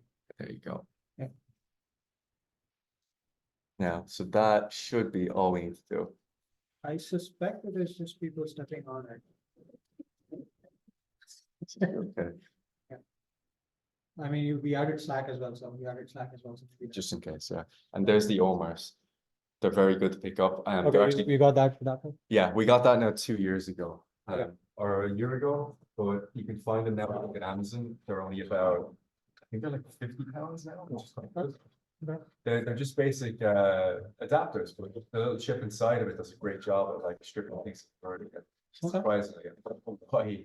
So Omar's not a very known brand, Yeah, I've never heard of it. but we have like 30, 40 types of adapters. That's the one that works every time.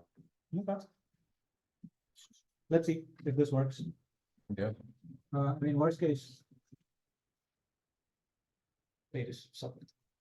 Oh, let me just take up that last bit. Can you put a bit more on all of this? So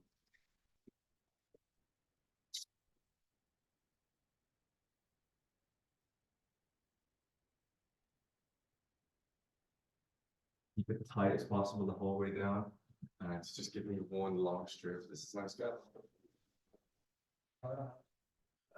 We need to replace that one. Yeah, good gaff is because we've What roles of these? So previously, a lot of times, the venue people would take it down for us. But then a few years ago, we had a lot of group changes. And then they were like, we will no longer tape you along your wires because you make too many changes. How lazy is that? And this was like on the last day of the week, and like fine, you get out on the application.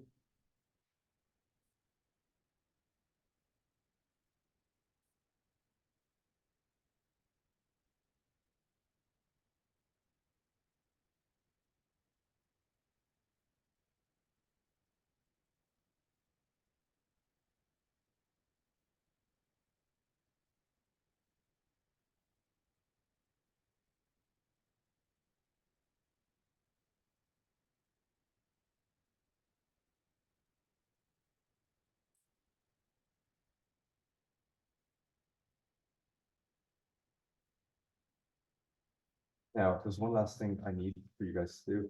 Yeah. Go into flowers. Yeah. Test that run for tomorrow. Yeah. Do everything you need to do today while you have the time. Siemens and flowers. Correct. Ben is going to put Siemens together for you. Yeah. Correct. Flowers, after that. Yes. Now, flowers shouldn't take, oh, sorry, Siemens shouldn't take long to set up. Did he find the HDMI cables? The non-HDMI cables? He said he did, yeah. Well, he didn't find, like, we're obviously out the longest ones, but No, I mean, he found something. with the connectors. If we can.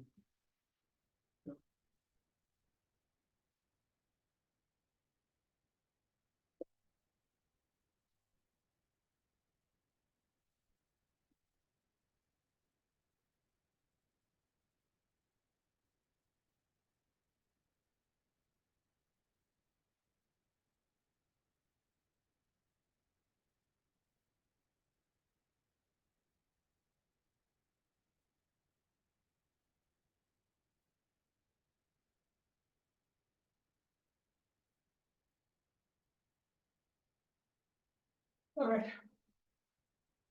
Nice. I think that's fine. No one's gonna come at the end anyway. Well, you always know when they're at it, when the tape gets ripped up. Yeah, then I like more. All right, let's see how this works. Thanks a lot. No problem. Haven't And, seen anything yet anyway. Happy weekend for you, I guess. Thanks. I'm not done just yet, but I mean, it's 15 minutes, oh, 1-5. that came around fast. Here, I'll pop over to you in a sec. Sure, I'll be in the.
I'm not sure they managed to fix it. No, I don't think.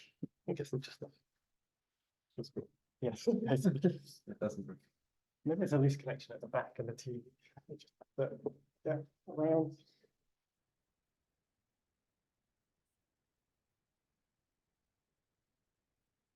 Let's see if that's actually going.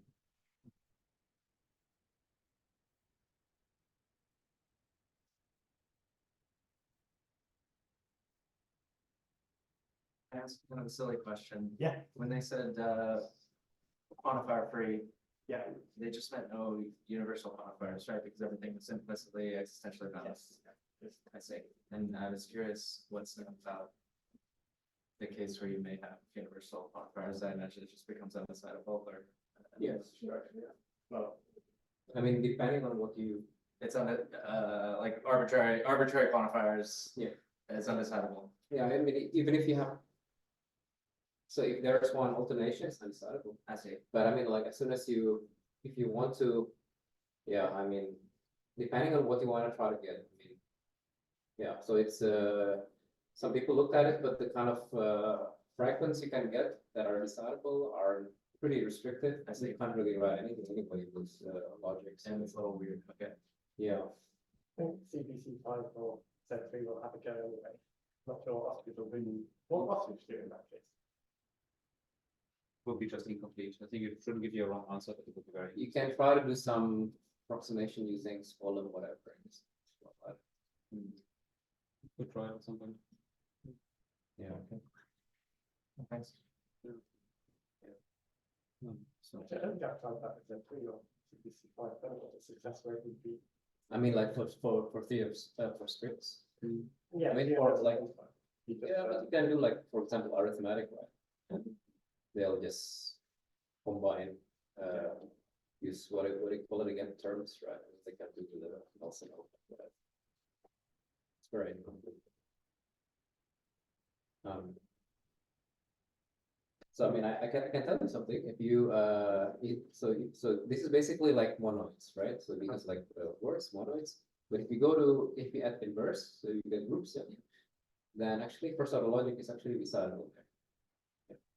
I'm not saying it's an easy result. I don't think anybody understands the proof here, except for people. I don't think even Artur understands that proof. We can ask him. I think only, as far as I know, only Volker Wieke understands that proof. Adding inverses makes it decidable. Yeah, I mean, you can say like, hey, you know what? I want to have some over approximation or something. I mean, it is possible. I see. Yeah, but yeah. So it's a really complicated proof. I think. So it's a proof has 100 pages. Because you get, wow. what kind of proof is that if nobody understands it? Volker understands it. He read it until the end. He claims he understands it. He claims he understands it. Nobody can call him out on it. Yeah. Okay. Yeah. So it doesn't really serve the purpose of a proof then. Have you tried the other cable, by the way? I was That's doing actually a good point. Changing cables cables. around Yeah, but- Oh, yeah. But we have two of Or this. now. you just have to believe it. So what about, okay, so it's now, Second of proof. Now I've overloaded it. It's simple. All right.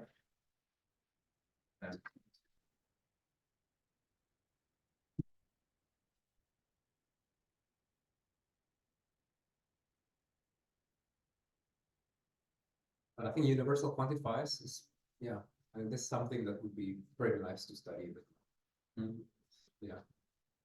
Well, it sounds like it's one of these things that it's just like hard immediately then. Yeah, but I mean, the thing is that nobody has any good idea yet as to how to solve this in practice. I mean, it crops up a lot, you know. I mean, for example, if you see contains, right? So actually, there's a hidden quantifier there. And,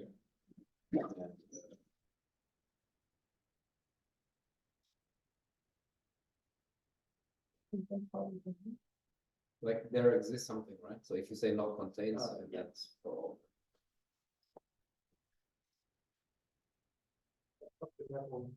Like, if it's existential, you can just make educated guesses. So you should.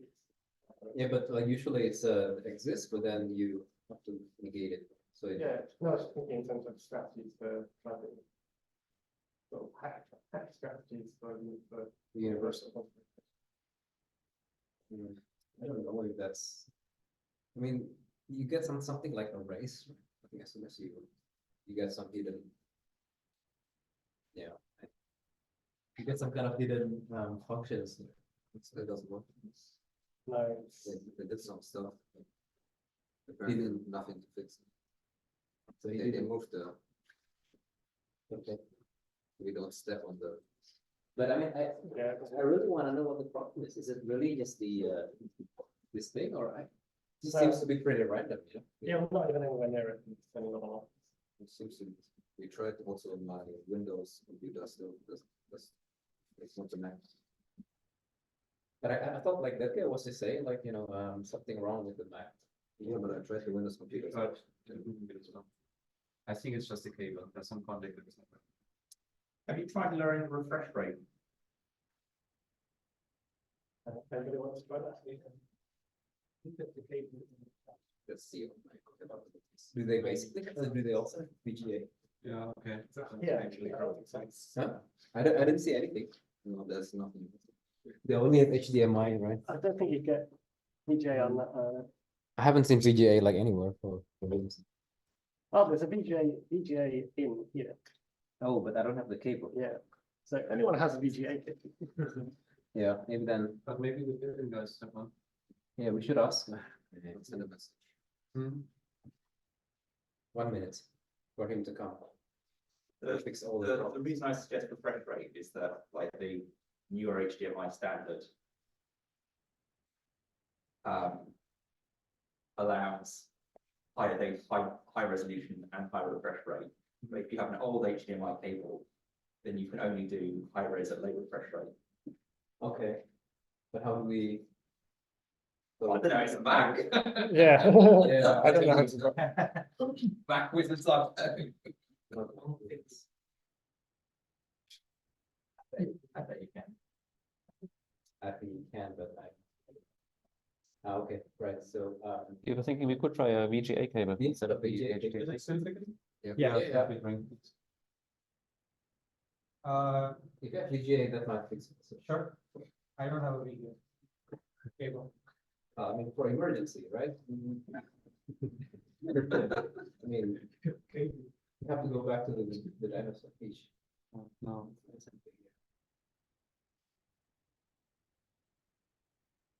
But I mean, as you mentioned, like you also tried Windows also to work, right? I mean, it That has also nothing to do with our computer. Yeah, I mean, It's this is, to do with this thing. yes, yes. Yeah.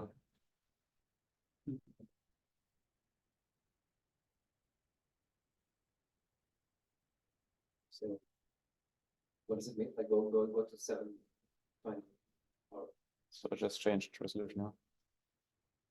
how would you do How it? about advanced? Yeah, are you mirroring? You're mirroring, right? I tried this. This was just stuff. Okay. But maybe put mine was. You can show all resolutions. Might get some options. Oh, But it has been flickering so far. So green flickers. It goes black and comes back after every patch. Did you try to fix it by putting an adapter on? What's the Okay, what's the display the extra is outputting? Let's see. Do you have the resolution, the frame rate settings on it? I don't know how to do that on the Mac, but these guys have been looking and they haven't found anything. If we did change the resolutions, maybe that makes a difference already. It's also based on frame rate as well. So if you scroll down. So put it to 1080p. That's what we use. That's what we had before. So then was figuring. And it's not doing it now. Not Yeah, yet. I know we changed. It's only been a couple of minutes. Go to advanced. There you go.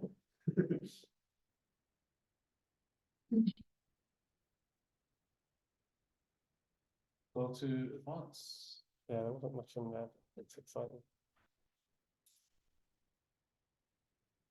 And it had to be happening with any other system.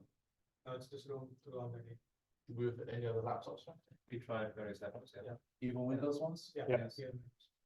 Right, I think going to do something stupid. Right, I'll leave it. Okay. Thanks. This is a maybe. One second. Can we just get started? Yeah, we should maybe. I mean, it's not the time to actually fix anything. Bizarre.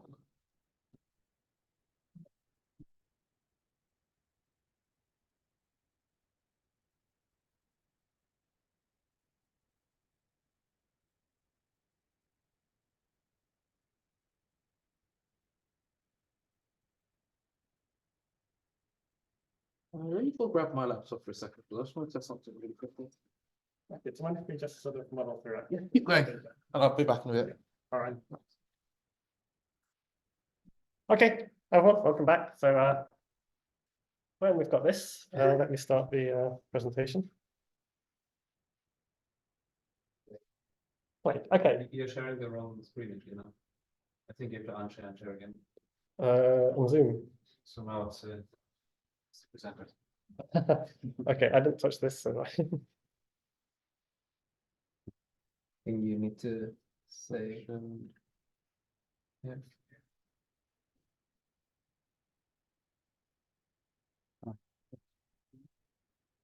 Yes. This one, yeah. okay. If you try again now.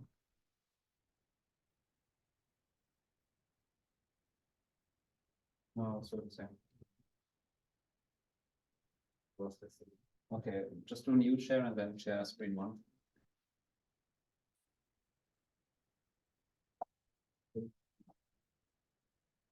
share first. Yeah, I've lost all control of this at this point.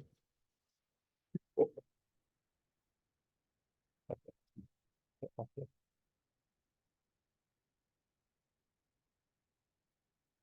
No.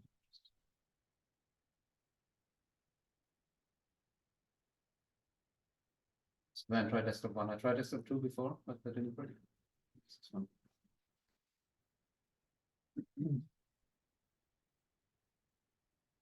Any better? That's good. Yes. Okay, cool. Sorry for the delay. Well, a bit more, I suppose. All right, so in the last sort of first half of this, we looked at kind of theoretical results about string solving. And then we finished by showing kind of the ostrich solver and SMT language and how you might use actual tools to do solving.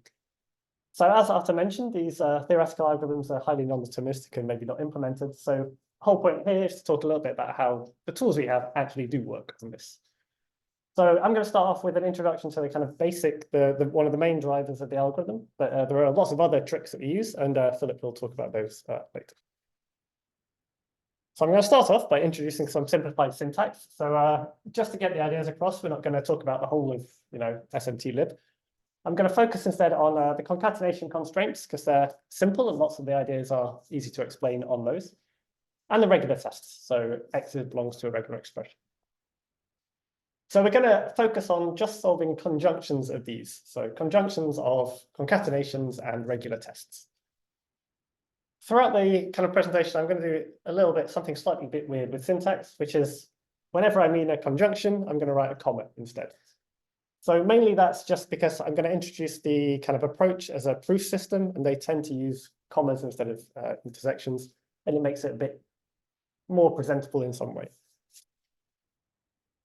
Okay, so for example, just to get you started, so focusing on this simple syntax basically means that if we take a word equation that's a bit more complicated, we have to do some kind of basic rewriting to split it out into just simple fragments. So you can imagine if you're concatenating 3 things, our syntax only allows you to concatenate 2 things. So you have to add a new variable and split it out into 2 concatenations, not just 1. But that's all kind of simple rewrite stuff. I just put that there to convince you that I'm not hiding anything under the hood. Also, I said we're going to focus on conjunctions. That's because it kind of usually that's the kind of way that we kind of get them presented by the kind of solver. And that's if we want to generalize to arbitrary Boolean combinations, which you normally want to do in constraints, then there are kind of standard techniques, the kind of techniques around this to kind of handle that for you, so that the actual string part, you just have to deal with conjunctions. One simple way of doing this is to go back to your disjoint normal form. So if you take a Boolean expression, you can rewrite it into a disjunction of lots of conjunctions, and then you can look at each set of conjunctions and deal with them separately. So that's one way of getting rid of the disjunctions. If you're more into SMT solving, then basically it's DPLL kind of algorithm that kind of goes through the Boolean structure, picks out kind of a candidate solution, and then asks your solver, is this okay as a kind of set of constraints to be holding at the same time?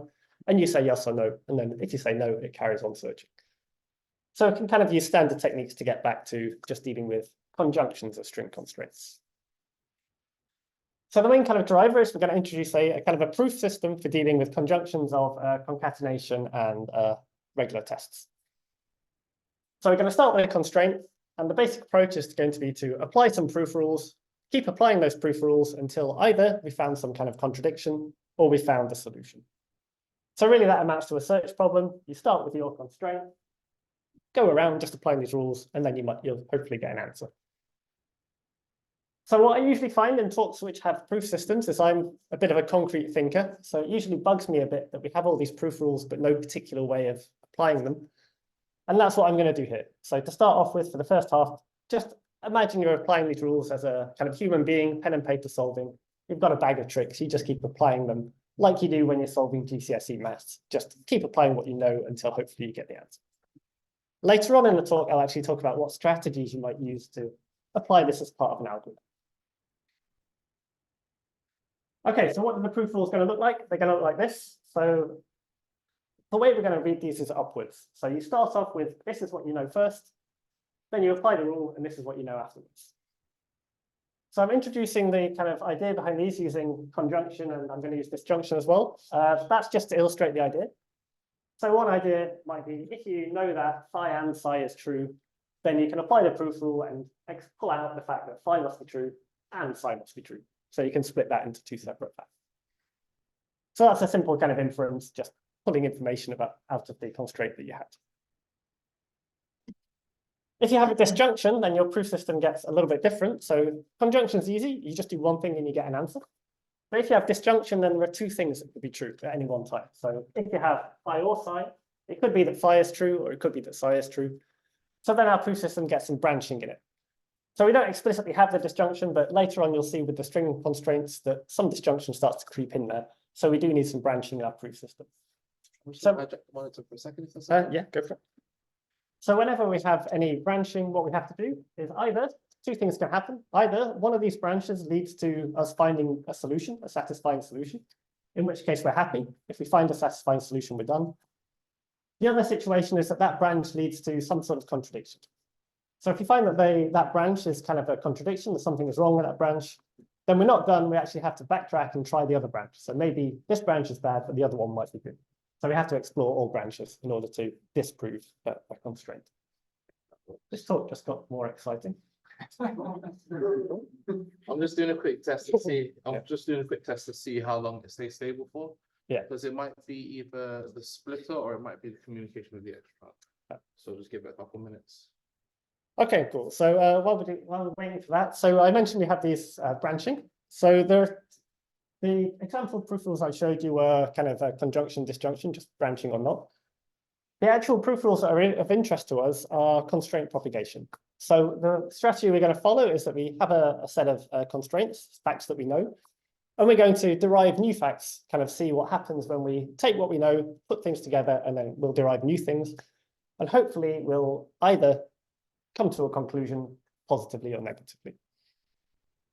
So there are two ways that we can do that. So either we can go forwards or backwards, and I think I'm going to wait until I have the slides to explain what forwards and backwards means at that point. Give me a sec, I'll be too. Sorry. I'm doing stuff to it, because that's fine.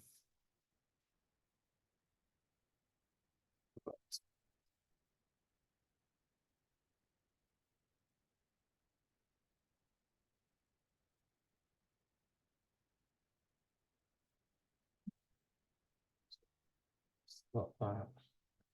And I was running at 59 hertz, and that's like, so, yeah. Thinking of the resolution, the frame rate might be off, and it's not communicating the direction properly. That's my.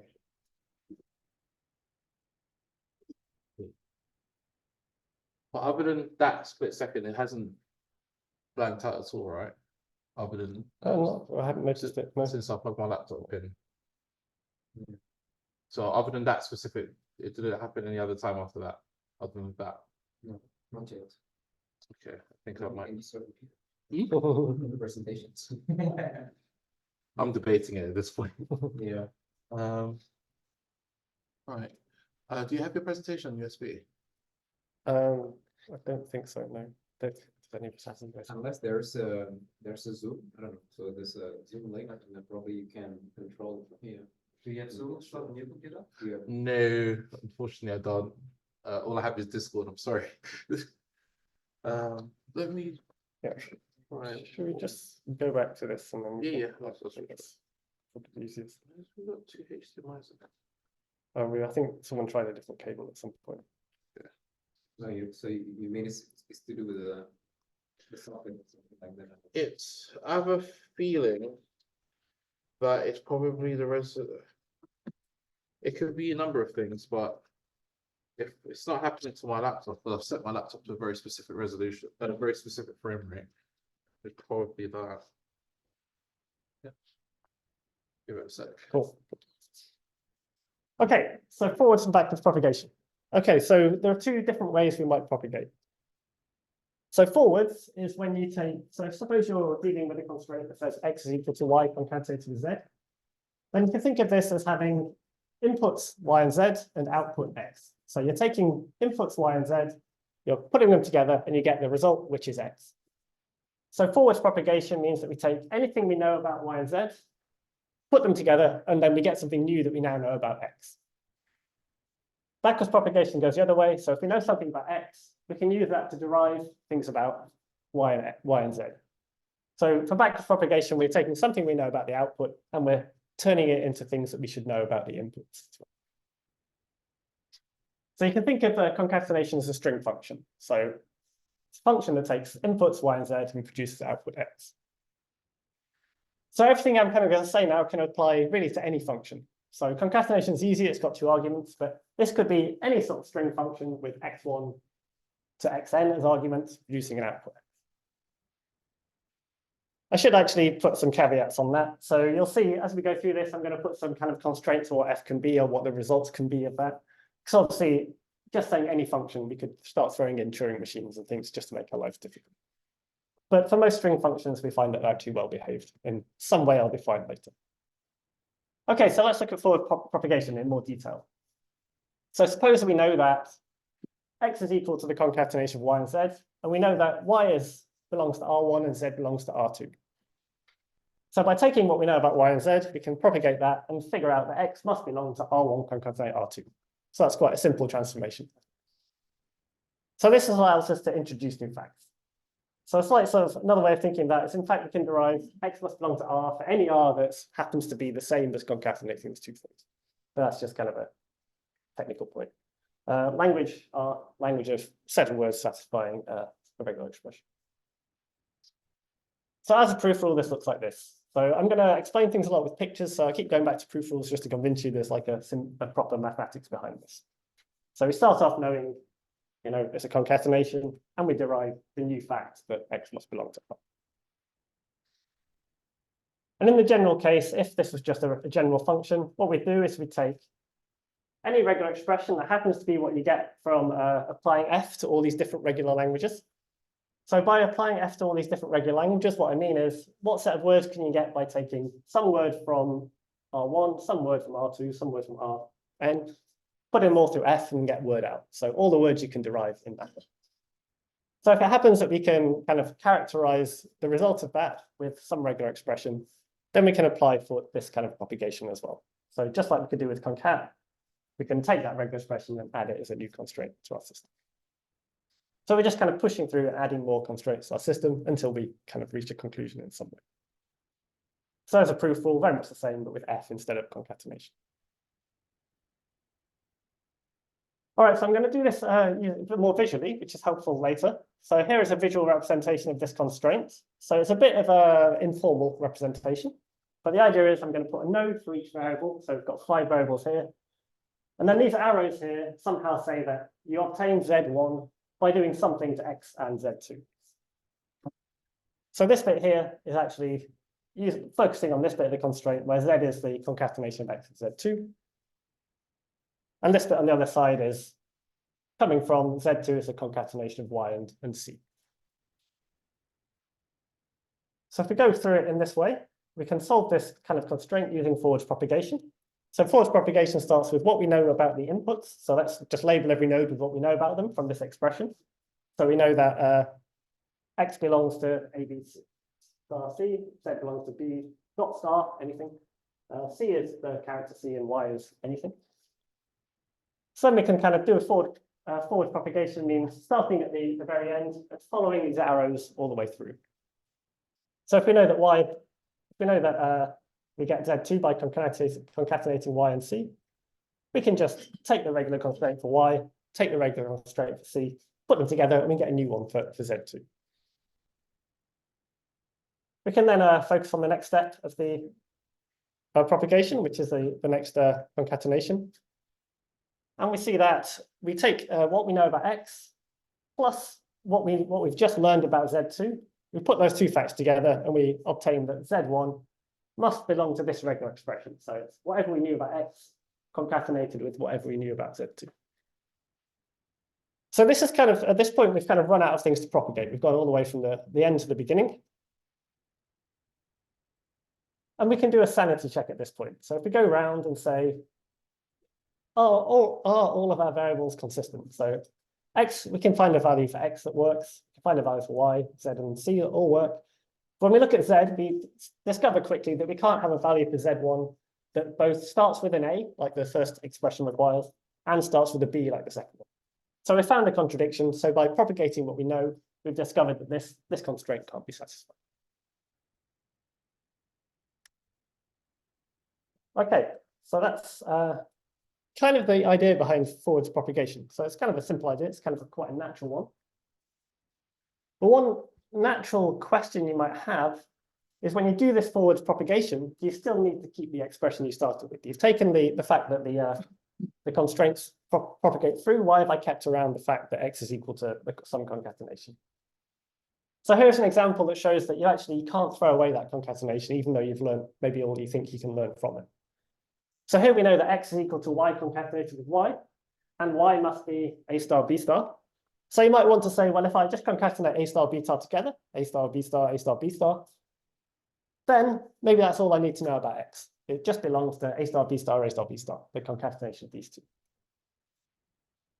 Unfortunately, it's kind of easy to see that in doing this forward propagation, we've lost the connection that Y must be the same word repeated twice. We've taken one word that could be a value for Y, another word that could also be a value for Y, and put them together. So we could choose, say, a value of X, which is AB followed by AABB. And even though that satisfies the kind of propagated constraint that we're in A star, B star, A star, B star, it can't be a value that has come from concatenating two different values of Y together. So at the moment, our kind of propagation doesn't give us something precise, so we do have to keep the other constraints around. Okay, so that's forwards propagation. Now backwards propagation, the other way around. So backwards propagation is the same idea, but in the other order. So suppose we know that we have the same constraint that x is equal to yz. But instead of knowing things about the input, we know about the output. So we know that x belongs to R1 concatenate R2. So taking that knowledge about x and pushing it backwards through the constraint, we can sort of determine that it's also possible that y belongs to R1 and z belongs to R2. So we can do a backwards propagation like this. So this, hopefully, you're kind of saying, well, that's sort of true, but you're kind of cheating a bit there. What is in fact true is that y could belong to any regular expression R3, and z could be any expression R4, such that when you concatenate R3 and R4 together, you end up with something that's the same as R1, R2. So what I've kind of cheated here by kind of suggesting syntactically that there's a known split point between the start of one variable and the start of another. But in fact, that split point's not known. So it could be anywhere, any way of splitting R1 and R2 could be a possible solution for y and z. So what we really have is we know that x belongs to some regular expression, say a star, d star here, which means, of course, that yz must also belong to the same regular expression, a star, d star, a c star, d star.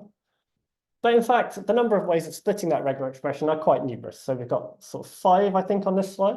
So it could either be that y is empty and z contains everything else, or it could be that y just has the a at the front and then z contains everything else. Maybe y has a and some of the c's, and z has the rest of the c's and all the d's, and so forth. So there's plenty of kind of options that might be. So this is where our proof system kind of gets its branching from, because all of these are different alternatives that could happen.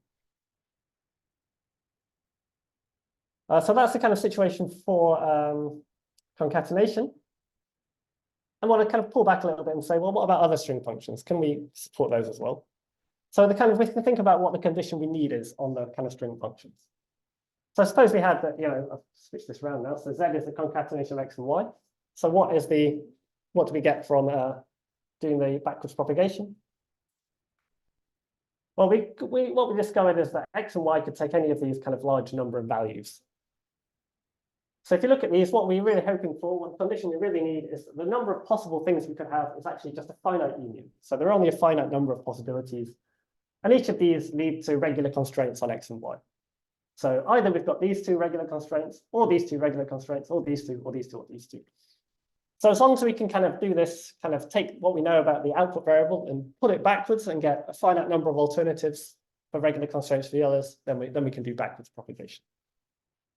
So this is kind of what's known as a recognizable relation. It's everything, these two, so it's a relationship between x and y that's built by a finite different bunch of regular constraint possibilities.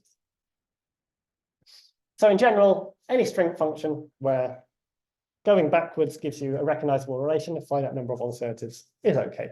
And Anthony will talk a little bit about that later. As a proof, it looks like this. So this is where we've got the branching. We start off with a constraint, and then we've got this possibility, or this possibility, or this possibility. So we've got some branches coming into our equations.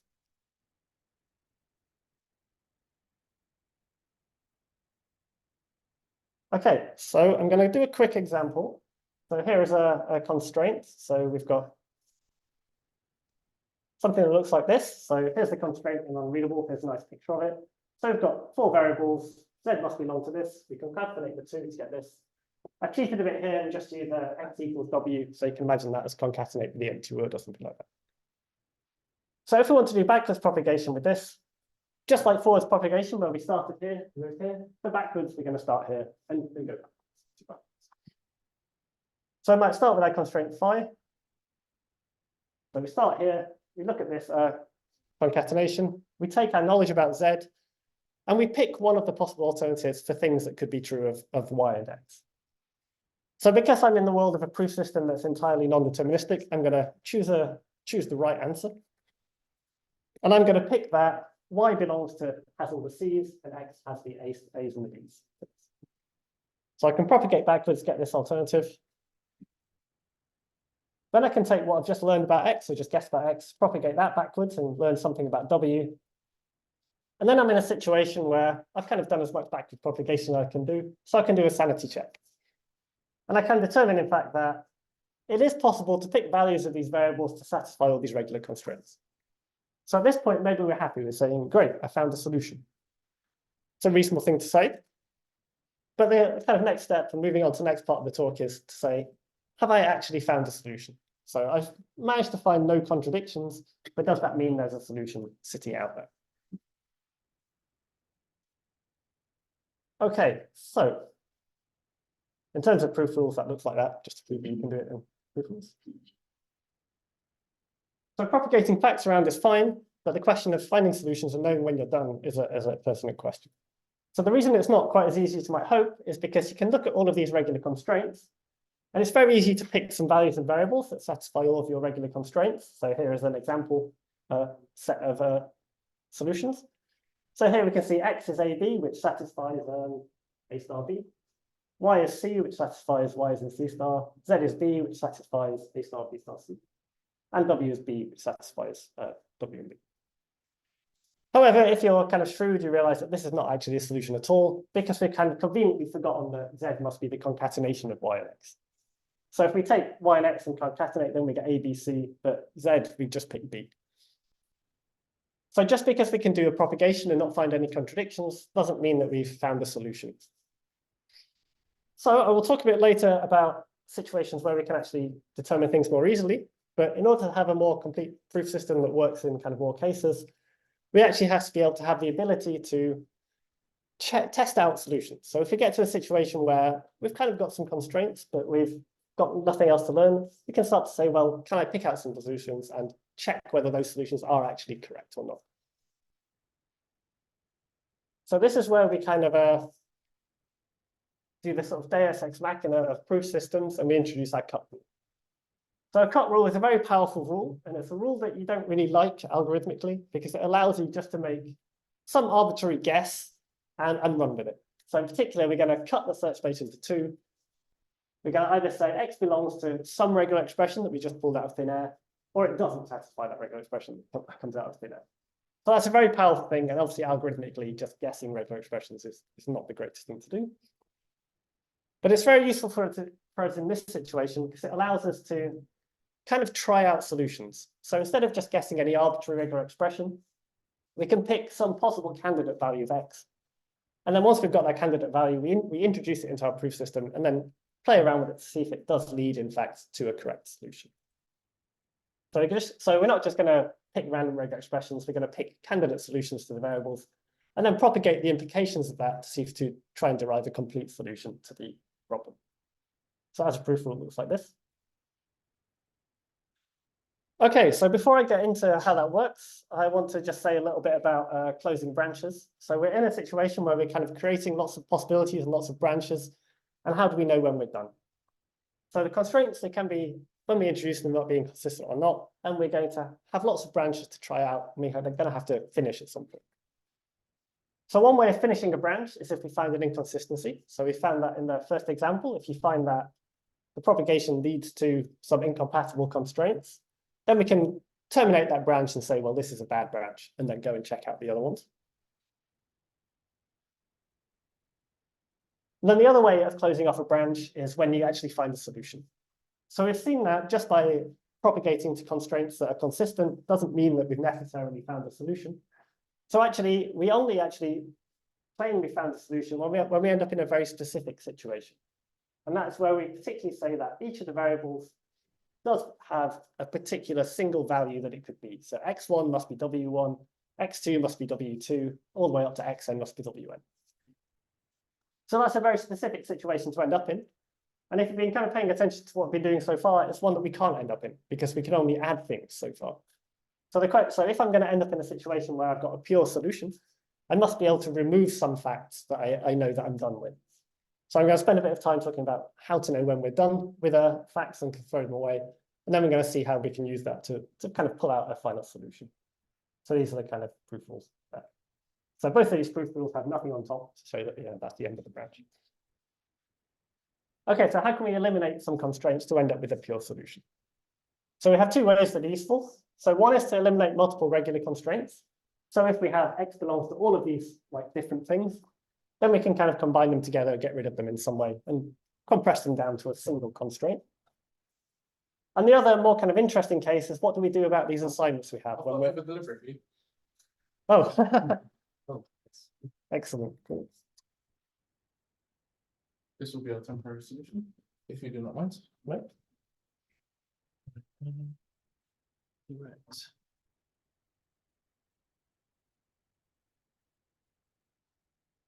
This will. That's going to be tomorrow. Right, I'm going to grab one of the HDMI cables from outside from the other side and get it up and running for you. Thank you for that. I'm going to move that out of the way for now. All right. Okay, so the more interesting case of elimination is what do we do with these assignments? So these assignments were always a bit of a pain for us in the first place, because they're where the kind of difficulty of string logic and all the different fancy string operators we might have come into place. So we want to know how we get rid of those. Okay, so first of all, just to eliminate multiple constraints. So obviously, if you have a bunch of different regular expressions, constraints on a variable, we can just do the intersection on all of them. We can intersect any regular constraints to just get them. That one's nice and easy. There's another alternative we might do, is if we notice that one of these, say that one of these regular expressions doesn't contribute anything new, we can throw it away. So it's another way. So this is the situation where R1 is actually less powerful than all of the other constraints combined. We can get rid of those. Okay, so we have the proof rules for that. So how do we eliminate the function assignments? That's a more interesting case. Well, we actually eliminate function assignments using a kind of variant of the forward propagation. So it's exactly the same to start with. So suppose we know something about all the input variables, and we can derive that the output must be a regular language, then we can do a forward propagation. All right, cool. Next one.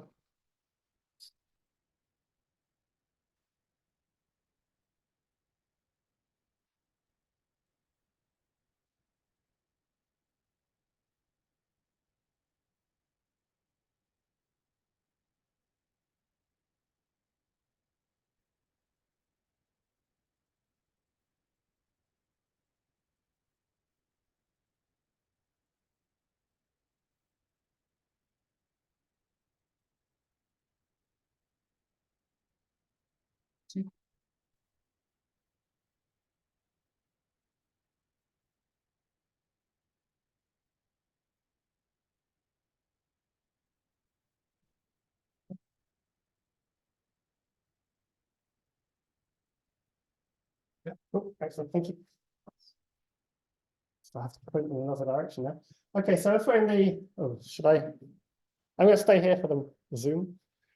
So if we're in the kind of case where we do the forward propagation as before, but we add one extra caveat. If it's the case that the possible solutions, so the possible kind of outputs, is actually only one value. So if we can do the forward propagation and realize that the output of f, given the inputs, can only be one possible word, then we can actually throw away the assignment in the first place, because we know that we've just got one possible word.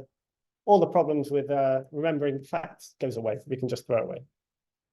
So as a proof, it looks like this. It says, if we know that the resulting regular language is actually just a single word, then we don't need the assignment anymore, so we can get rid of it. We're kind of done. There's no kind of ambiguity that the assignment could have saved.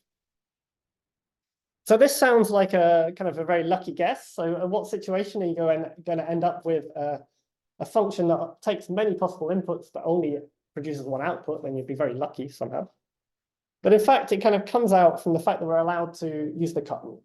So to use the cut rule, we can actually arbitrarily restrict all the inputs to have a single value. So once we've restricted all the inputs to have a single value, the output will necessarily be a single value. So we can get rid of the assignment at that point. So how that looks here, so this is the situation where we were asking ourselves, we're consistent, but are we done? So now we're going to derive a proper solution that isn't incorrect. So first of all, we're going to use the cut rule to randomly pick a value for y. So not randomly, we're going to pick something that's consistent. So y is equal to c, there's a good one. And then now we've kind of got 3 different regular constraints on y. We're going to eliminate them just to a single constraint by intersecting them all and getting c. We're going to do the same for w and just end up with w's in b. And now we've got kind of candidate values just for y and w, and And we can use those to derive the values of the other variables. So because we know W is B, that means X must be B as well. And you'll notice I'm deleting the arrows because we're deleting the functions. And now we know that X is B and Y is C. So that means that Z must also be B, the concatenation BC. So we can, in our fortuitous happy way, we can cut down all of the complexity we had to a pure solution. And this is the point where we say we actually know the answer. Okay, with proof rules, that looks nice and fun. You can try to do that at home. So we have these kind of two kind of propagations, forwards and backwards. And I just wanted to say a little bit comparing the two. So first of all, forwards, we had the idea that if we have regular inputs, then we end up with regular outputs. But the disadvantage of that was that we ended up approximating. We had to kind of keep the constraints around. But it had the advantage that no branching was required. So that's something going for it. And it also helped us find solutions. Backwards, on the other hand, allowed us to kind of maintain much more precision, but it had lots of branching. So that branching actually means that our solver has lots to do. So you can imagine if you've got 10 concatenations, each concatenation has lots of branching and it can blow up very quickly. You have to manage that quite carefully. All right, in terms of backwards, so we saw that forwards was already an approximation, but in terms of backwards, it can be quite exact with things like concatenation, reverse, replace all, replace all with things like regular expressions and capture groups and all that. We've got kind of some nice support on that. And transductions as well, all the different kinds of transductions we ought to be interested in. So backwards is kind of, you can get away with quite a lot with backwards. Okay, so that's what I wanted to say about the kind of proof rule side. Now I want to kind of address what I mentioned at the start. It's kind of frustration I have that proof rules are all very non-deterministic and you just sort of magic them out of a hat, the order in which you apply them. So if we want to actually implement these, we actually have to fix a strategy. What's our strategy going to be for applying these proof rules to come up with an answer? And obviously just picking sort of things out of thin air is not going to get us very far. So all of our kind of algorithms are basically a proof search. Can we find a search by applying proof rules in a systematic way? So unfortunately, in the general case, there isn't really a good solution because the problem is undecidable. So no matter how whatever strategy we use is going to fail somewhere. So things like propagation, you might be able to propagate forever and just keep learning new things on top of new things on top of new things. And then you can never stop learning new things, but you'll never find an answer. And if we're going to apply things like the cut rule, then that's just not algorithmic at all. So in what situations can we come up with a strategy that has some sort of guarantees that allows us to say something sensible? So we have a few complete fragments. So one strategy is to just apply forwards propagation as far as you can go and see if you ever learn anything. See if you can find a contradiction or find a solution somewhere. And in fact, we can show that that is a complete for constraints that satisfy what we call the tree property. So I'm not going to define that, but I'll kind of pass it a bit later and you'll get what it is pretty quickly. What I'm going to focus on more is something called the straight line fragment. So the way our straight line fragment works is we apply backwards propagation, and once we're done with the backwards propagation, we do forward propagation to get the answer out, and then we're covered. And you'll see that that works quite well. And then there's also a chain free fragment out there, which is more complicated. I won't explain it too much, but that kind of uses its kind of structural properties to derive a much more complicated strategy of how to apply forwards and backwards to get a complete kind of algorithm. Okay, so let's look at straight line constraints. So what is a straight line constraint? So a constraint is a straight line if all of its conjunctions are straight line. So we're just thinking about conjunctions, so that's easy. And you can think of the straight line constraint on conjunctions as being single static assignment form, if that means anything to you. So what that really is think of that as a computer program where you have all your variables listed and you only ever assign to a variable once. So what that means is that each variable must only appear on the left-hand side of an assignment once. So it only has a string operation applying to it once. And also we can order them as well. So we don't use things before we define them. So that's a formal way of writing it. It's much more easy to see it as an example. So here's something in a straight line form. So you can see that we have the variable x, we input it to y, and then we can use x and y down here. It's different. You can read it. Well, that's a simple kind of thing to do. The regular constraints can appear wherever you like because they're kind of outside of the assignments. An example of something that isn't a straight line might be this one, because this one assigns to the variable y twice, so we're not allowed to do that. Another one might be this one where you use x to define y and you use y to define x. So now you've got a cycle. So you can think of it, you can imagine this is where your propagation goes out the window. It just goes on forever. Graphically, the kind of straight line programs tend to look very much like I've shown you so far. So you can see that there are no cycles in this graph. There's nothing funky going on. You can algorithmically start from one end and go to the other, whichever direction you prefer. So a non-example might be this one, where we've got, this also looks like a straight line, but this is one constraint, this is another constraint. We're assigning to them twice, so that gets a bit complicated. And then this is another case. This is where you have your cycles in there, and you've got cycles. So they're not straight line either.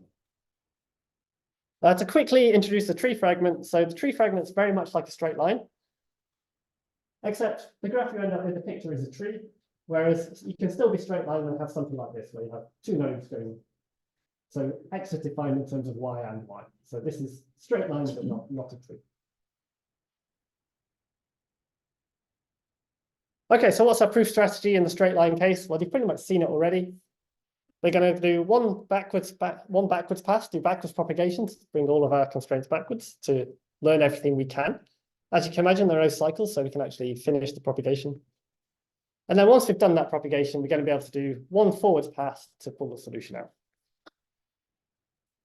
And this is going to terminate because there are no cycles.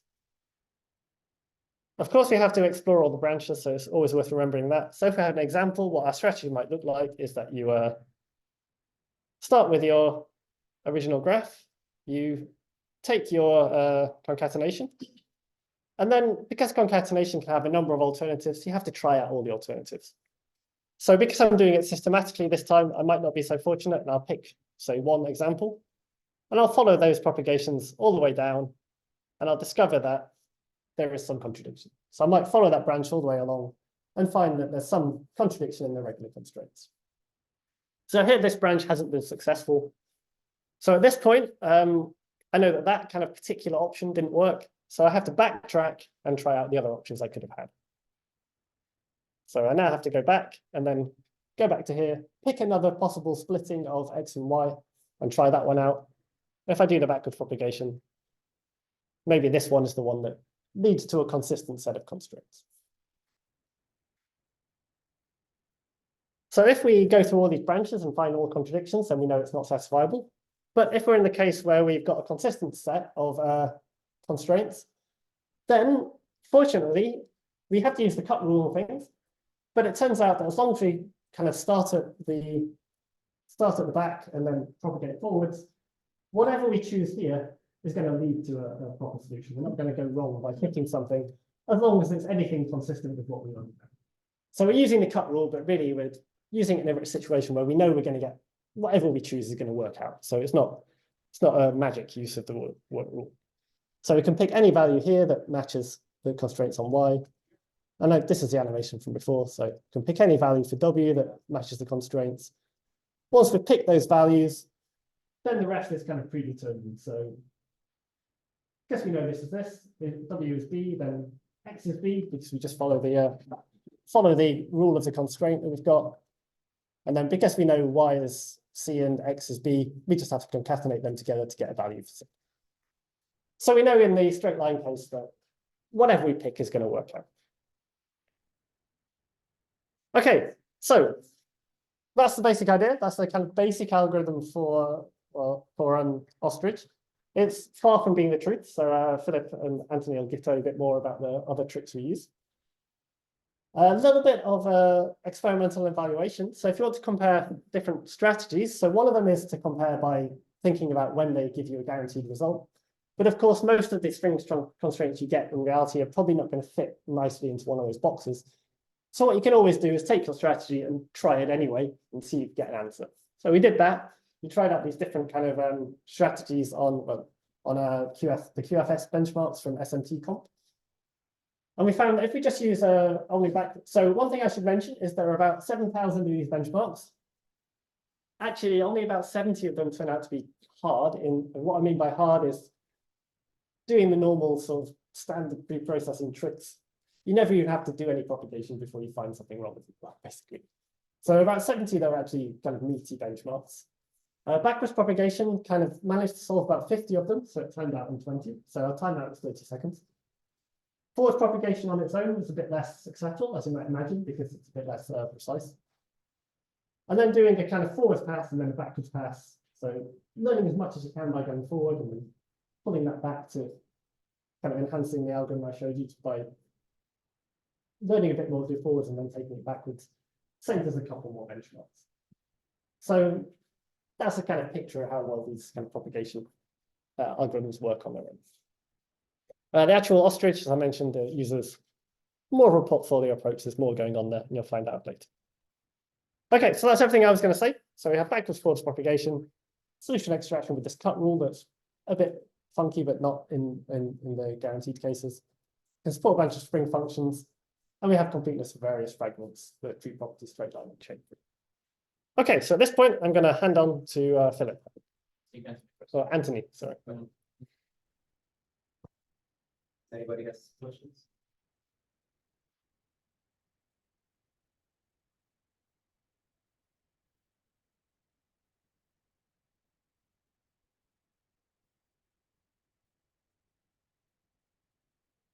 Do we have time until like? Okay. Probably we won't need all the time, but. Oh, okay. No, I can't really see where it is. Okay, here. Yeah. All right. So. All right. Okay, that's the problem. I don't really use. Okay. Okay.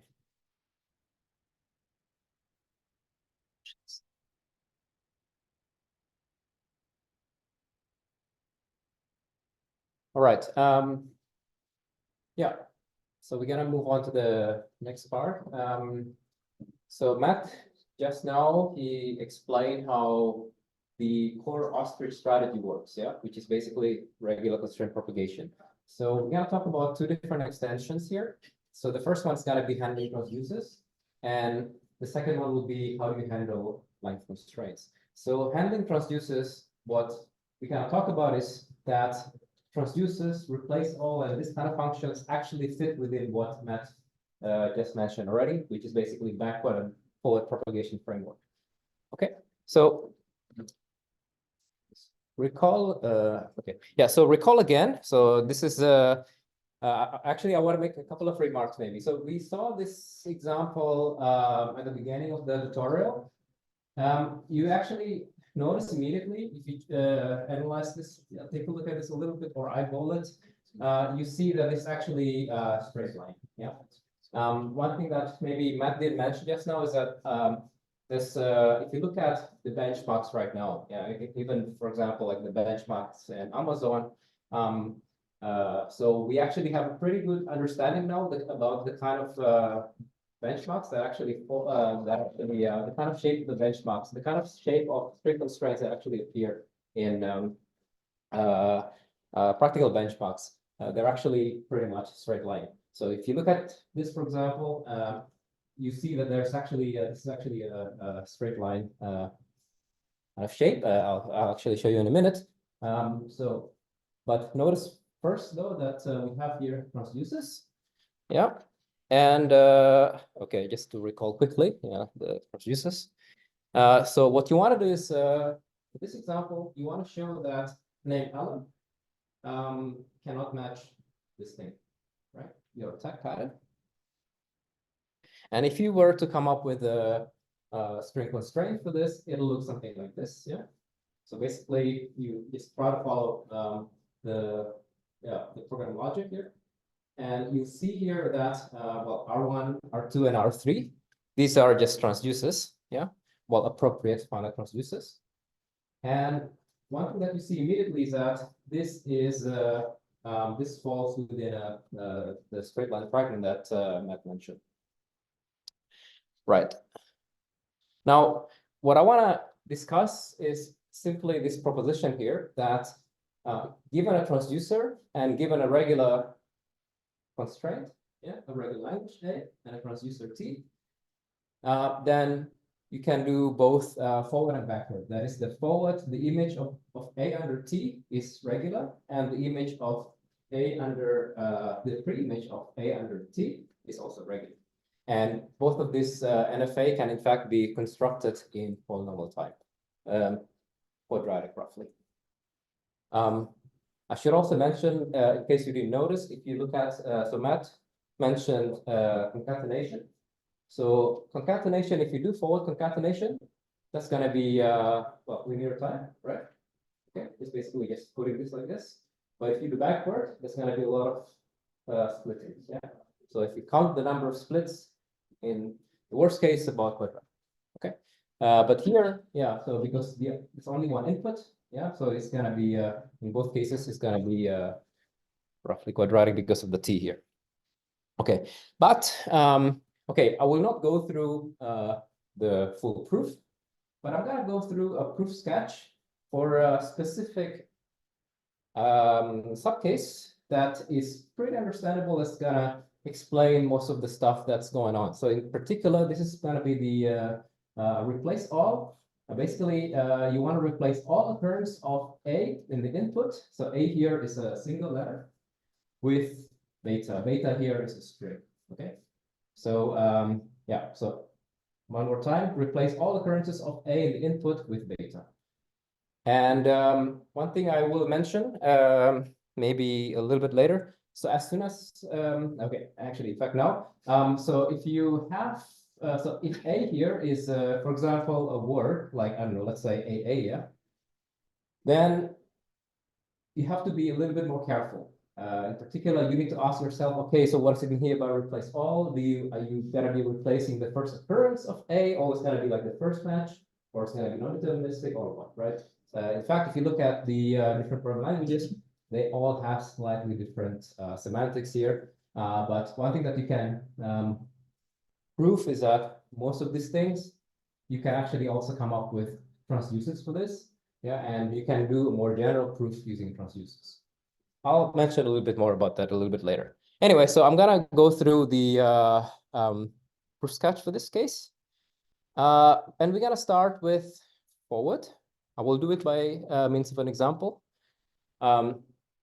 So forward is in fact not very difficult to prove. So this example here, have a single automaton. Yeah. The automaton here, just think of a vending machine, and there's only, let's say, only one type of coins. Yeah, it doesn't matter whatever coin you insert, it's just gonna be the same coin, and it doesn't matter whatever node you insert, it's gonna be the same node.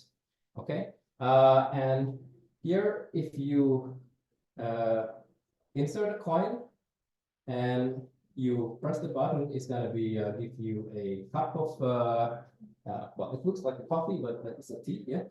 It's a cup of tea. And if you, let's say, if you insert 2 coins, or if you insert a node, you can get a jug of tea, all right? Okay, now, suppose now the vending machine, yeah, the owner of the vending machine needs a bit more money, so you need to increase the price of your products, right? So what I'm gonna try to do here is that, okay, so I need, instead of a node, I need a node and a coin here in order to get a jug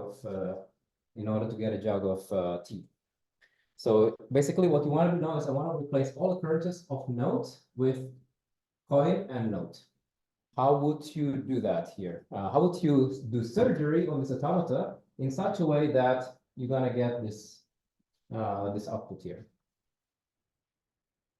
Any guess? Yep. Have a transition from the state at the top. You're increasing node to node plus coin, right? Yeah, this one, right? So you basically have to do something. It's only this one. You just change that transition to go to the top state instead of the right state. Yeah. So this is you can do it like that, but you can do it in a more general way, which is basically just simply. So here is way of doing it, which is a bit more less clever. Yeah. Basically, I'm just gonna, okay, first, what I need is to first observe is that this transition now, instead of a node, I need to have a node and, sorry, a coin and a node, yeah. So, but of course, automaton, they don't allow two symbols in one transition. So what I'm gonna do is I'm gonna just split this, and I'm gonna get introduce an auxiliary state, yeah, in order to be able to capture this. So yeah, your approach is a better approach, smarter, but this one is more general. But yeah, has more states. Now, okay, another one. So what about this one? It's very similar, yeah. So what if now so on top of this, yeah, I also wanna replace all, so all 2 coins, so all 1 coin will be replaced by 2 coins. What would it be? So first apply this one, and then apply that one. I guess you can guess that this is what it is. So first, remember you introduce a coin here, yeah, and then after that you replace all occurrences of coins with coin, right? So you just double the coins, double the coins here as well. So that's what you get. Now, of course, yeah, I lied a little bit. There's an auxiliary state in each of this between all of these symbols. Okay, that's forward, yeah, and relatively simple, but the backward case is slightly more complicated. And in fact, you will see kind of soon that there's it's a little bit more complicated when you have more than a single letter. Okay, so backward propagation. So the idea here of backward propagation is that so every time, so you have your automata, every time you see a beta, you need to replace all occurrences of beta with A. Now, in order to do that, you essentially apply these 3 states. I will give you an example in a minute. So the first thing that you need to do, you look at your automata A, and then you try to identify all pairs of states that takes you from the first state to the second state with beta. Yeah. So that's the first thing you do. And the second thing that you do is that you need to then erase all of the A transitions from the automata, and then you want to add between all of these pairs of states that you identify at the beginning, you want to add an A transition. Okay, so that's basically what you want to do. And the claim here is that the resulting automata recognizes precisely the inverse of replace, yeah, the preimage of A, under this replace A beta. I'll give you an example in a minute, just to illustrate this. So let's go back to our favorite example. Now, suppose you want to, let's say you want to erase each occurrence of, not erase, sorry, apologies. You want to look at this replace coin cup, yeah. You want to look at the inverse, the preimage of that. Okay, the preimage of this under this replace. Okay, so in particular, what you notice here is that, okay, so I have here this coin and then cup. So I need somehow to, out of this, I need to come up with a coin somehow, right? So the idea here is that the first thing, if you look at the, apologies, before that, I'm gonna go back here first. So the first thing that you notice here is that you look at the S, right? So you try to identify all of these pairs of states, yeah, that takes you from the first to the second with coin and cup, and you identify it's only this one here, right? This red guy, right? Is there anything else? I don't think so. Yeah, I don't think so. It's only this red guy. So what you need to do next is you need to erase all of these A transitions. That is all of this A's here, coin. All of the coin transitions. That's basically this one and that one. And you get that, right? And the final part is that you now need to introduce So you identify this ready, and then as P and Q, yeah. And then now you need to introduce a transition. So that's essentially what you get. Yeah. So one thing that you can try now is maybe you can, as an exercise, you can try to go back and apply this automata, apply replace all to this again and see what you get. All right. So, but I just want to give you an illustration of how you can do this. And as you can see here, the automata that you construct is still relatively small in general, right? Okay, so I think that's pretty much what I want to say about this replace all. There's a couple of, I have some optional exercises for you if you are into exercises. So the proof sketch that I just illustrated is a really simple example when you have A replaced by beta, a single letter A. So yeah, actually, I think there's a little typo here. So the first exercise is to extend this to forward and backward propagation, but then for general replace all with alpha here, yeah, instead of single letter. And the hint here is to think of different matching strategies, in particular first match or non-deterministic. And the second one is to take a look at forward and backward propagation to general transducers. And now the third one is slightly more challenging. You can ask yourself, okay, so what happens if, let's say, beta here is a variable? So it's not a specific string, but it's a variable. Now, it turns out, if that's the case, then what you can show is that the backward propagation, you can actually still extend. So in particular, for this particular 3 here, you actually get 2 inputs. So that is, the first one is the input that you want to apply your replace all operations. And X here is the pattern, so to speak, yeah?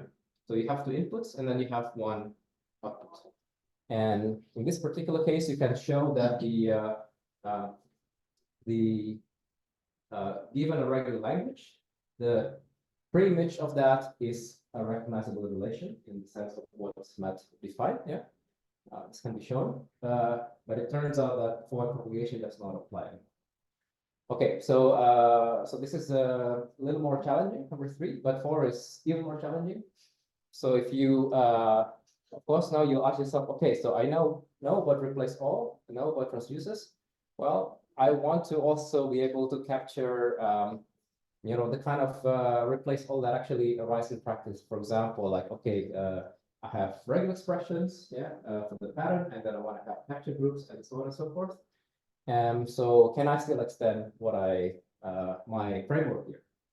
It turns out, yes, the answer is yes, but it's it's a bit messy, and you need to come up with a more complicated transducers, and then you can still show that this propagation actually still works, yeah. But then you need to capture the kind of semantics a little bit more. For example, here capture groups. I don't know how many of you have heard of capture groups? Yeah. So basically, like you have regular expressions, and then you can say you can put different. You can capture groups allow you to capture different parts of the string, and then you can sort of refer back to it as well if you like. And that's different kinds of semantics. So it's a little bit more challenging. But it can be still done. You can still do it. But yes, again, it's a more challenging exercise, and you can try it. But yeah, don't expect to solve it quickly. All right. So I think that's pretty much it. What I want to cover, and I'm gonna pass it to Philipp for the length part. Any questions so far? Yeah. Good. So. Okay, let's see whether I can find the slides. Yeah. So. Length. All right.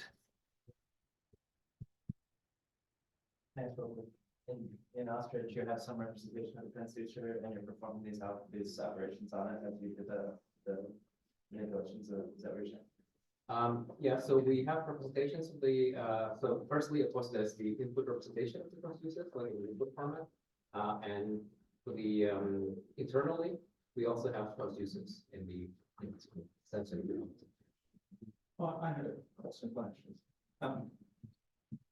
You mentioned earlier about how when you concatenate transducers, it's no longer a transducer, I think a regular transducer, and how that comes into. I didn't mention that, but it came up like in the first session. okay, right, okay. Does that cause you any problems with this? Because you end up with, if you're throwing concatenation and transducers, then the constraints you'll end up with are no longer regular, or a regular constraint doesn't fully capture what you want. Okay, so concatenation and so I guess you're not mentioning about composition, but concatenation of strings, right? Maybe I mean composition.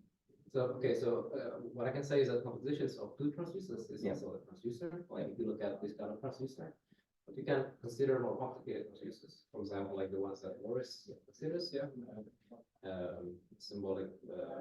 I forgot the name now. Yeah, or for example, string transducers. They typically are not closed under composition. But one thing is true. Typically, if you look at backwards, it's always still closed under backwards. So backward is very, I don't know, might have had a slide on that. So backward is usually very robust. Yeah, you can like handle backward for a lot of different kinds of things. But forward is a bit, not very robust. Particularly if you apply the transducer on a regular language, typically like for a lot of transducers, when you go forward, it's no longer regular. You can approximate it. Also, if you look at position, it's not very robust. Yeah. And in particular, one thing that maybe was not really, I don't know how we mentioned that in detail. If you look at concatenation and transducer, let's say the theory that Artur described, if that transducer is not the other side. So do not expect to get some decidability unless you restrict it to a straight line, for example. Yeah, so when you look at straight line, then actually, well, you can handle concatenation, you can handle transducers, so decidability and complete procedures. Right, yeah, so it's already getting quite late, and actually we only have one last part, namely how to extend this framework to also handle length constraints and integers. And well, actually, Artur already mentioned length several times, and indeed, in theory, adding length to word equations is extremely challenging, so decidability is still open. The problem is that actually in practice, people still use length constraints all the time. Well, there are several reasons for that, actually. Often it's just very convenient to use length. It's also the case that actually programming languages in some way force you to use length information. So for instance, let's say you're writing a program in Python or JavaScript, and you want to do something very simple, like you want to compute the prefix of a string until the first occurrence of the character A, or of some particular pattern in the string. So naturally, of course, you would do this by first computing the index of that pattern, or of the character A in the string, and then taking the substring from the first character until that occurrence. That's naturally what most programmers would do. So immediately you get length information into your constraints. Of course, you could also use transducers, as Anthony has shown. You would completely bypass reasoning about length. You would get a much nicer constraint that can be solved more easily. Unfortunately, programmers just don't compute strings in this way. So in practice, we cannot avoid working with length. And it also turns out that there are several fragments, in particular starting from the straight line fragment, that can still be handled in a complete way, even when we have length. And well, if time is permitting, there are actually 3 possible fragments and solutions that I quickly want to present. And this is also mostly going to be example-based. I'm not going to show a deep theory. So first, more precisely, what I mean by length and integers. So there are various operations that are provided by the SMT-lib standard. The simplest one is that given a word variable, or any string, I can compute the length of that string. When I'm doing operations like computing a substring of a string or accessing a particular character in a string, then of course I have operations that take also integers as arguments. So substring takes an integer variable x and then a string variable x and then 2 integer variables given the boundaries of the substring I want to extract. Actually, L, I think, is the first character and N is the length of the substring. Or I can do slightly more sophisticated things like counting the number of occurrences of letters in a string. For that, actually, that is not supported currently in SMT-lib, but it would be quite natural to extend that.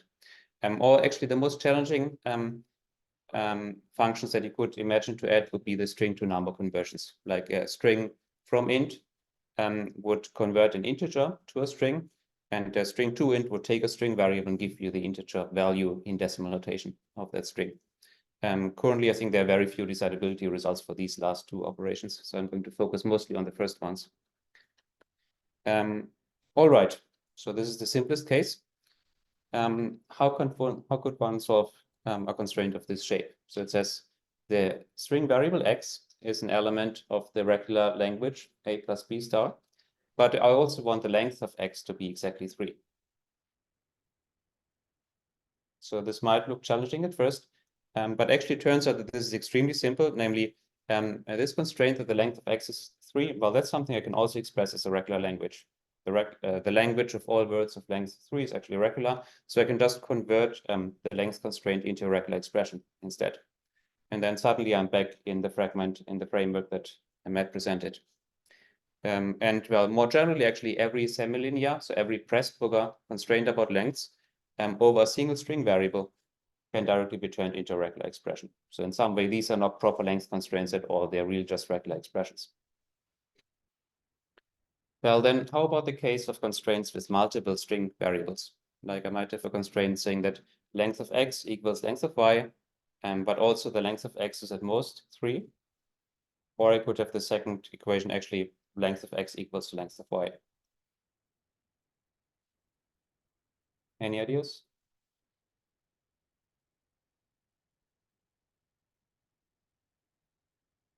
So it turns out that actually the first constraint is still less problematic, and that is because actually there are only finitely many cases to consider here.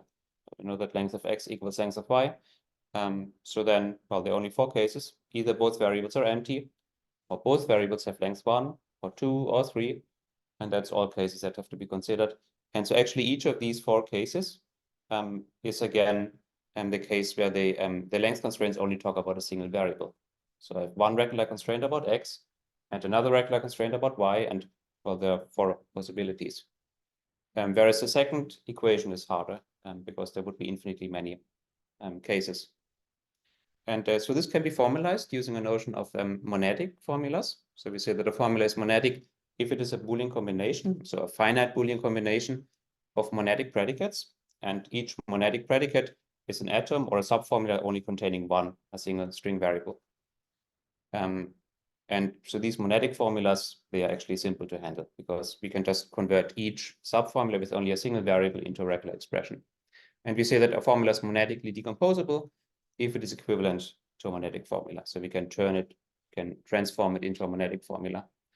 And so then it's easy to observe that actually anything that is monadically decomposable is actually a recognizable relation of the string variables. So it can be translated into just regular expression constraints. And well, now you might wonder actually, so how many of the length constraints that occur in practice are actually of that simple shape? So we did some experiments, well, 3 years ago by now, using this benchmark suite of Kaluza benchmarks, which is one of the main benchmark suites used actually in the SMT for string area. So it's a pretty big set of benchmarks, 47,000 benchmarks that stem from symbolic execution. And so we did some experiments and tried to decompose all the length constraints occurring in these benchmarks. And it turned out that actually less than 10% of these benchmarks actually contained relevant non-monadic length constraints.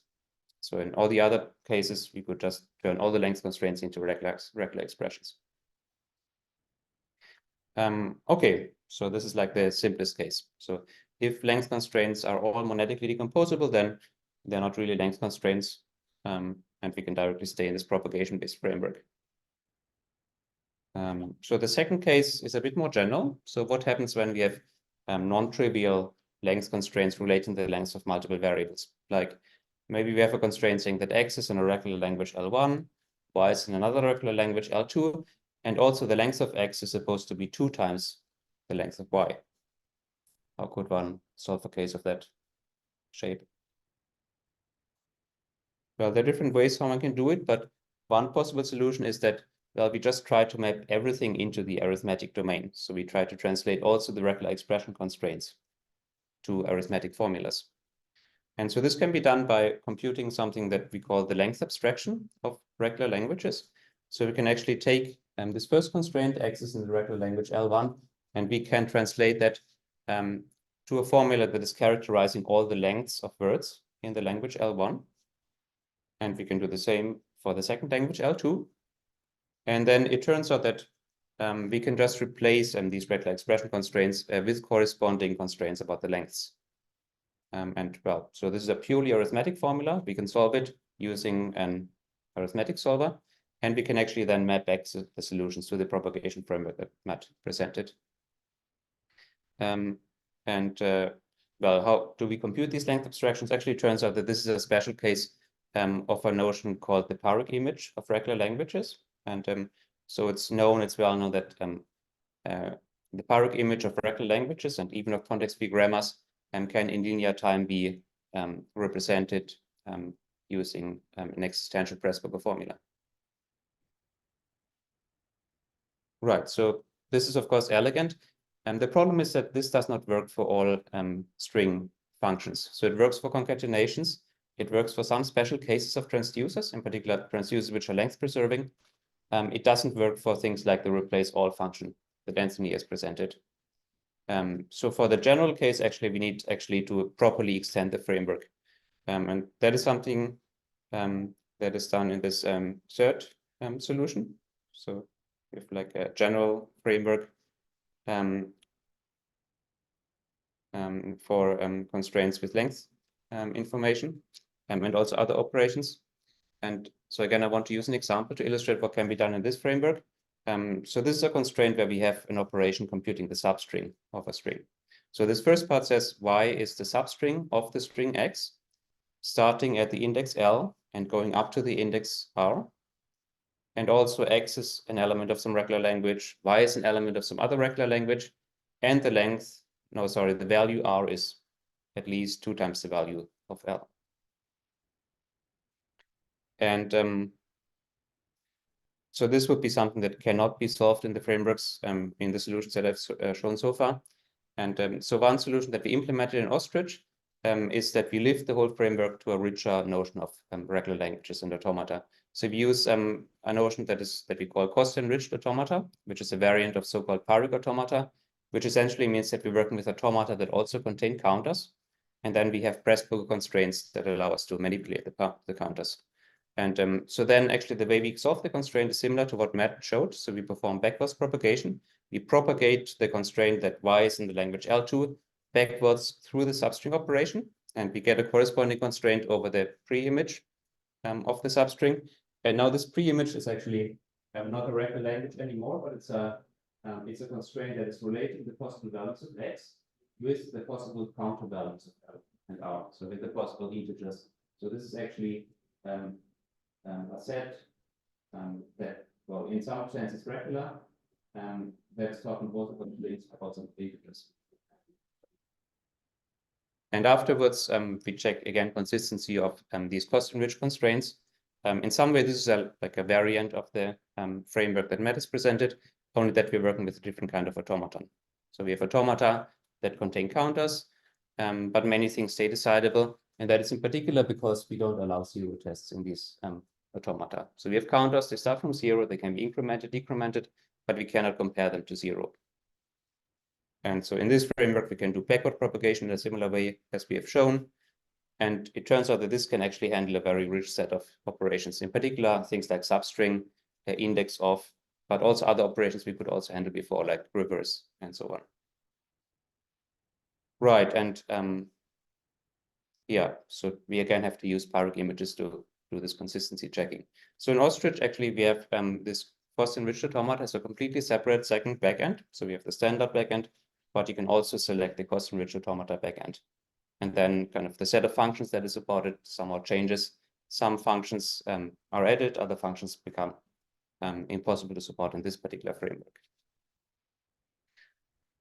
All right, any questions? Otherwise, we have a few more slides to conclude the tutorial.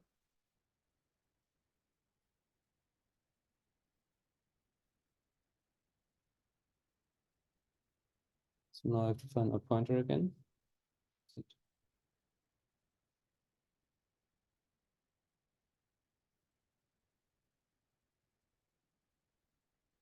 What is that?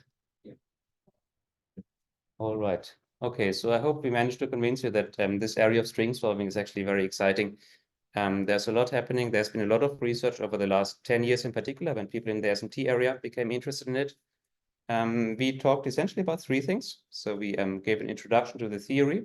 So in particular, Artur talked about the theory of word equations. And we gave decidability results for various practical fragments, including fragments with very complex string operations. And we talked about the solving strategies, which are implemented in our own solver ostrich. And we had some practical exercises. And so, well, where do we go from here? So there has been a lot of research in the area, but there are still various challenges left. And so we try to arrange this as this triangle. So in terms of theory, well, people are never satisfied. There are still various operations that current solvers cannot properly support. One area that has become quite popular in the last maybe 2 or 3 years is to generalize the results that we have to infinite alphabets. So this gives us a theory of sequences as opposed to a theory of strings. So this is an area that many groups are currently working on. Then in terms of implementations, well, scalability and also robustness is still a challenge. So Anthony gave this example of access control policy checking at Amazon, where in particular in this area, scalability is still a concern. Also, the benchmarks that are available and used in competitions are still not really satisfactory. I think we need better, more representative sets of benchmarks. And it's also not so clear yet what exactly the right string theory is. So we have this SMT-lib theory of strings. In some way, it is too complex because it is highly undecidable. But on the other hand, it doesn't include all the operations that we actually need. So there are various functions, including transducers, which are just not supported in this language. So I think it doesn't really settle the question what the right theory of strings is. And also another challenge would be to actually output proof certificates. Currently, no solvers are doing this. And well, there are various further challenges that we did not mention here. So then, well, thanks a lot for your attention. There's still some time for questions, of course, and there's also this feedback form.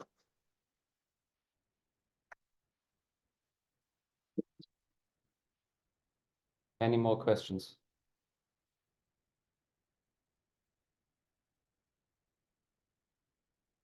Yeah, I mean, we would really appreciate it if you could give us feedbacks because we recycle our materials a lot. Yeah, to like notice or not. Yes, that's what we do. Yes. And yeah, anything that you can mention, you know, how we can improve the tutorial would be very much appreciated. Yes. Is there a line of research beyond regular expressions?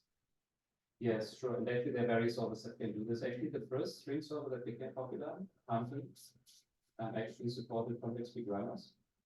But it was doing that only because it could, well, it could support those only because it only looked at bounded strings.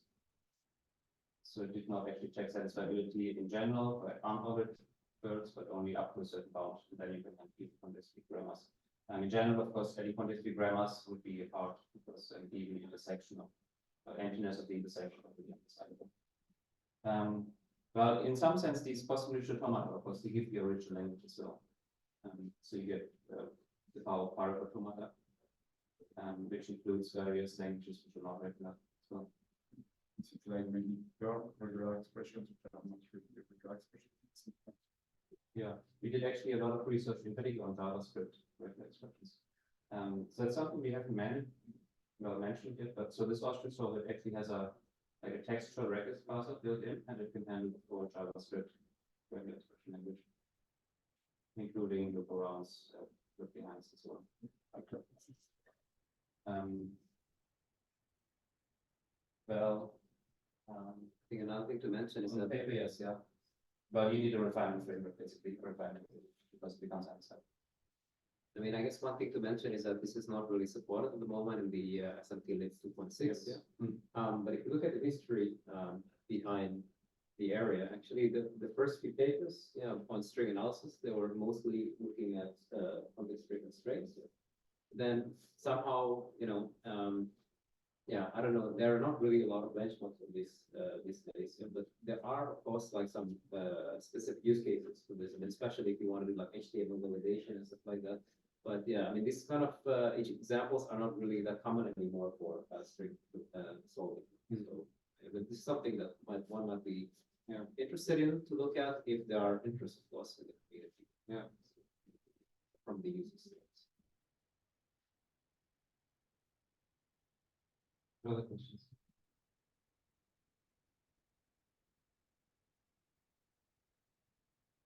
Okay, that's okay. Call it a day, but I'm happy that yeah, after like 2 hours we managed to solve the one there.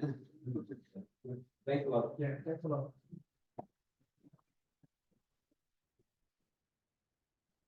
Didn't solve it, you got a new one.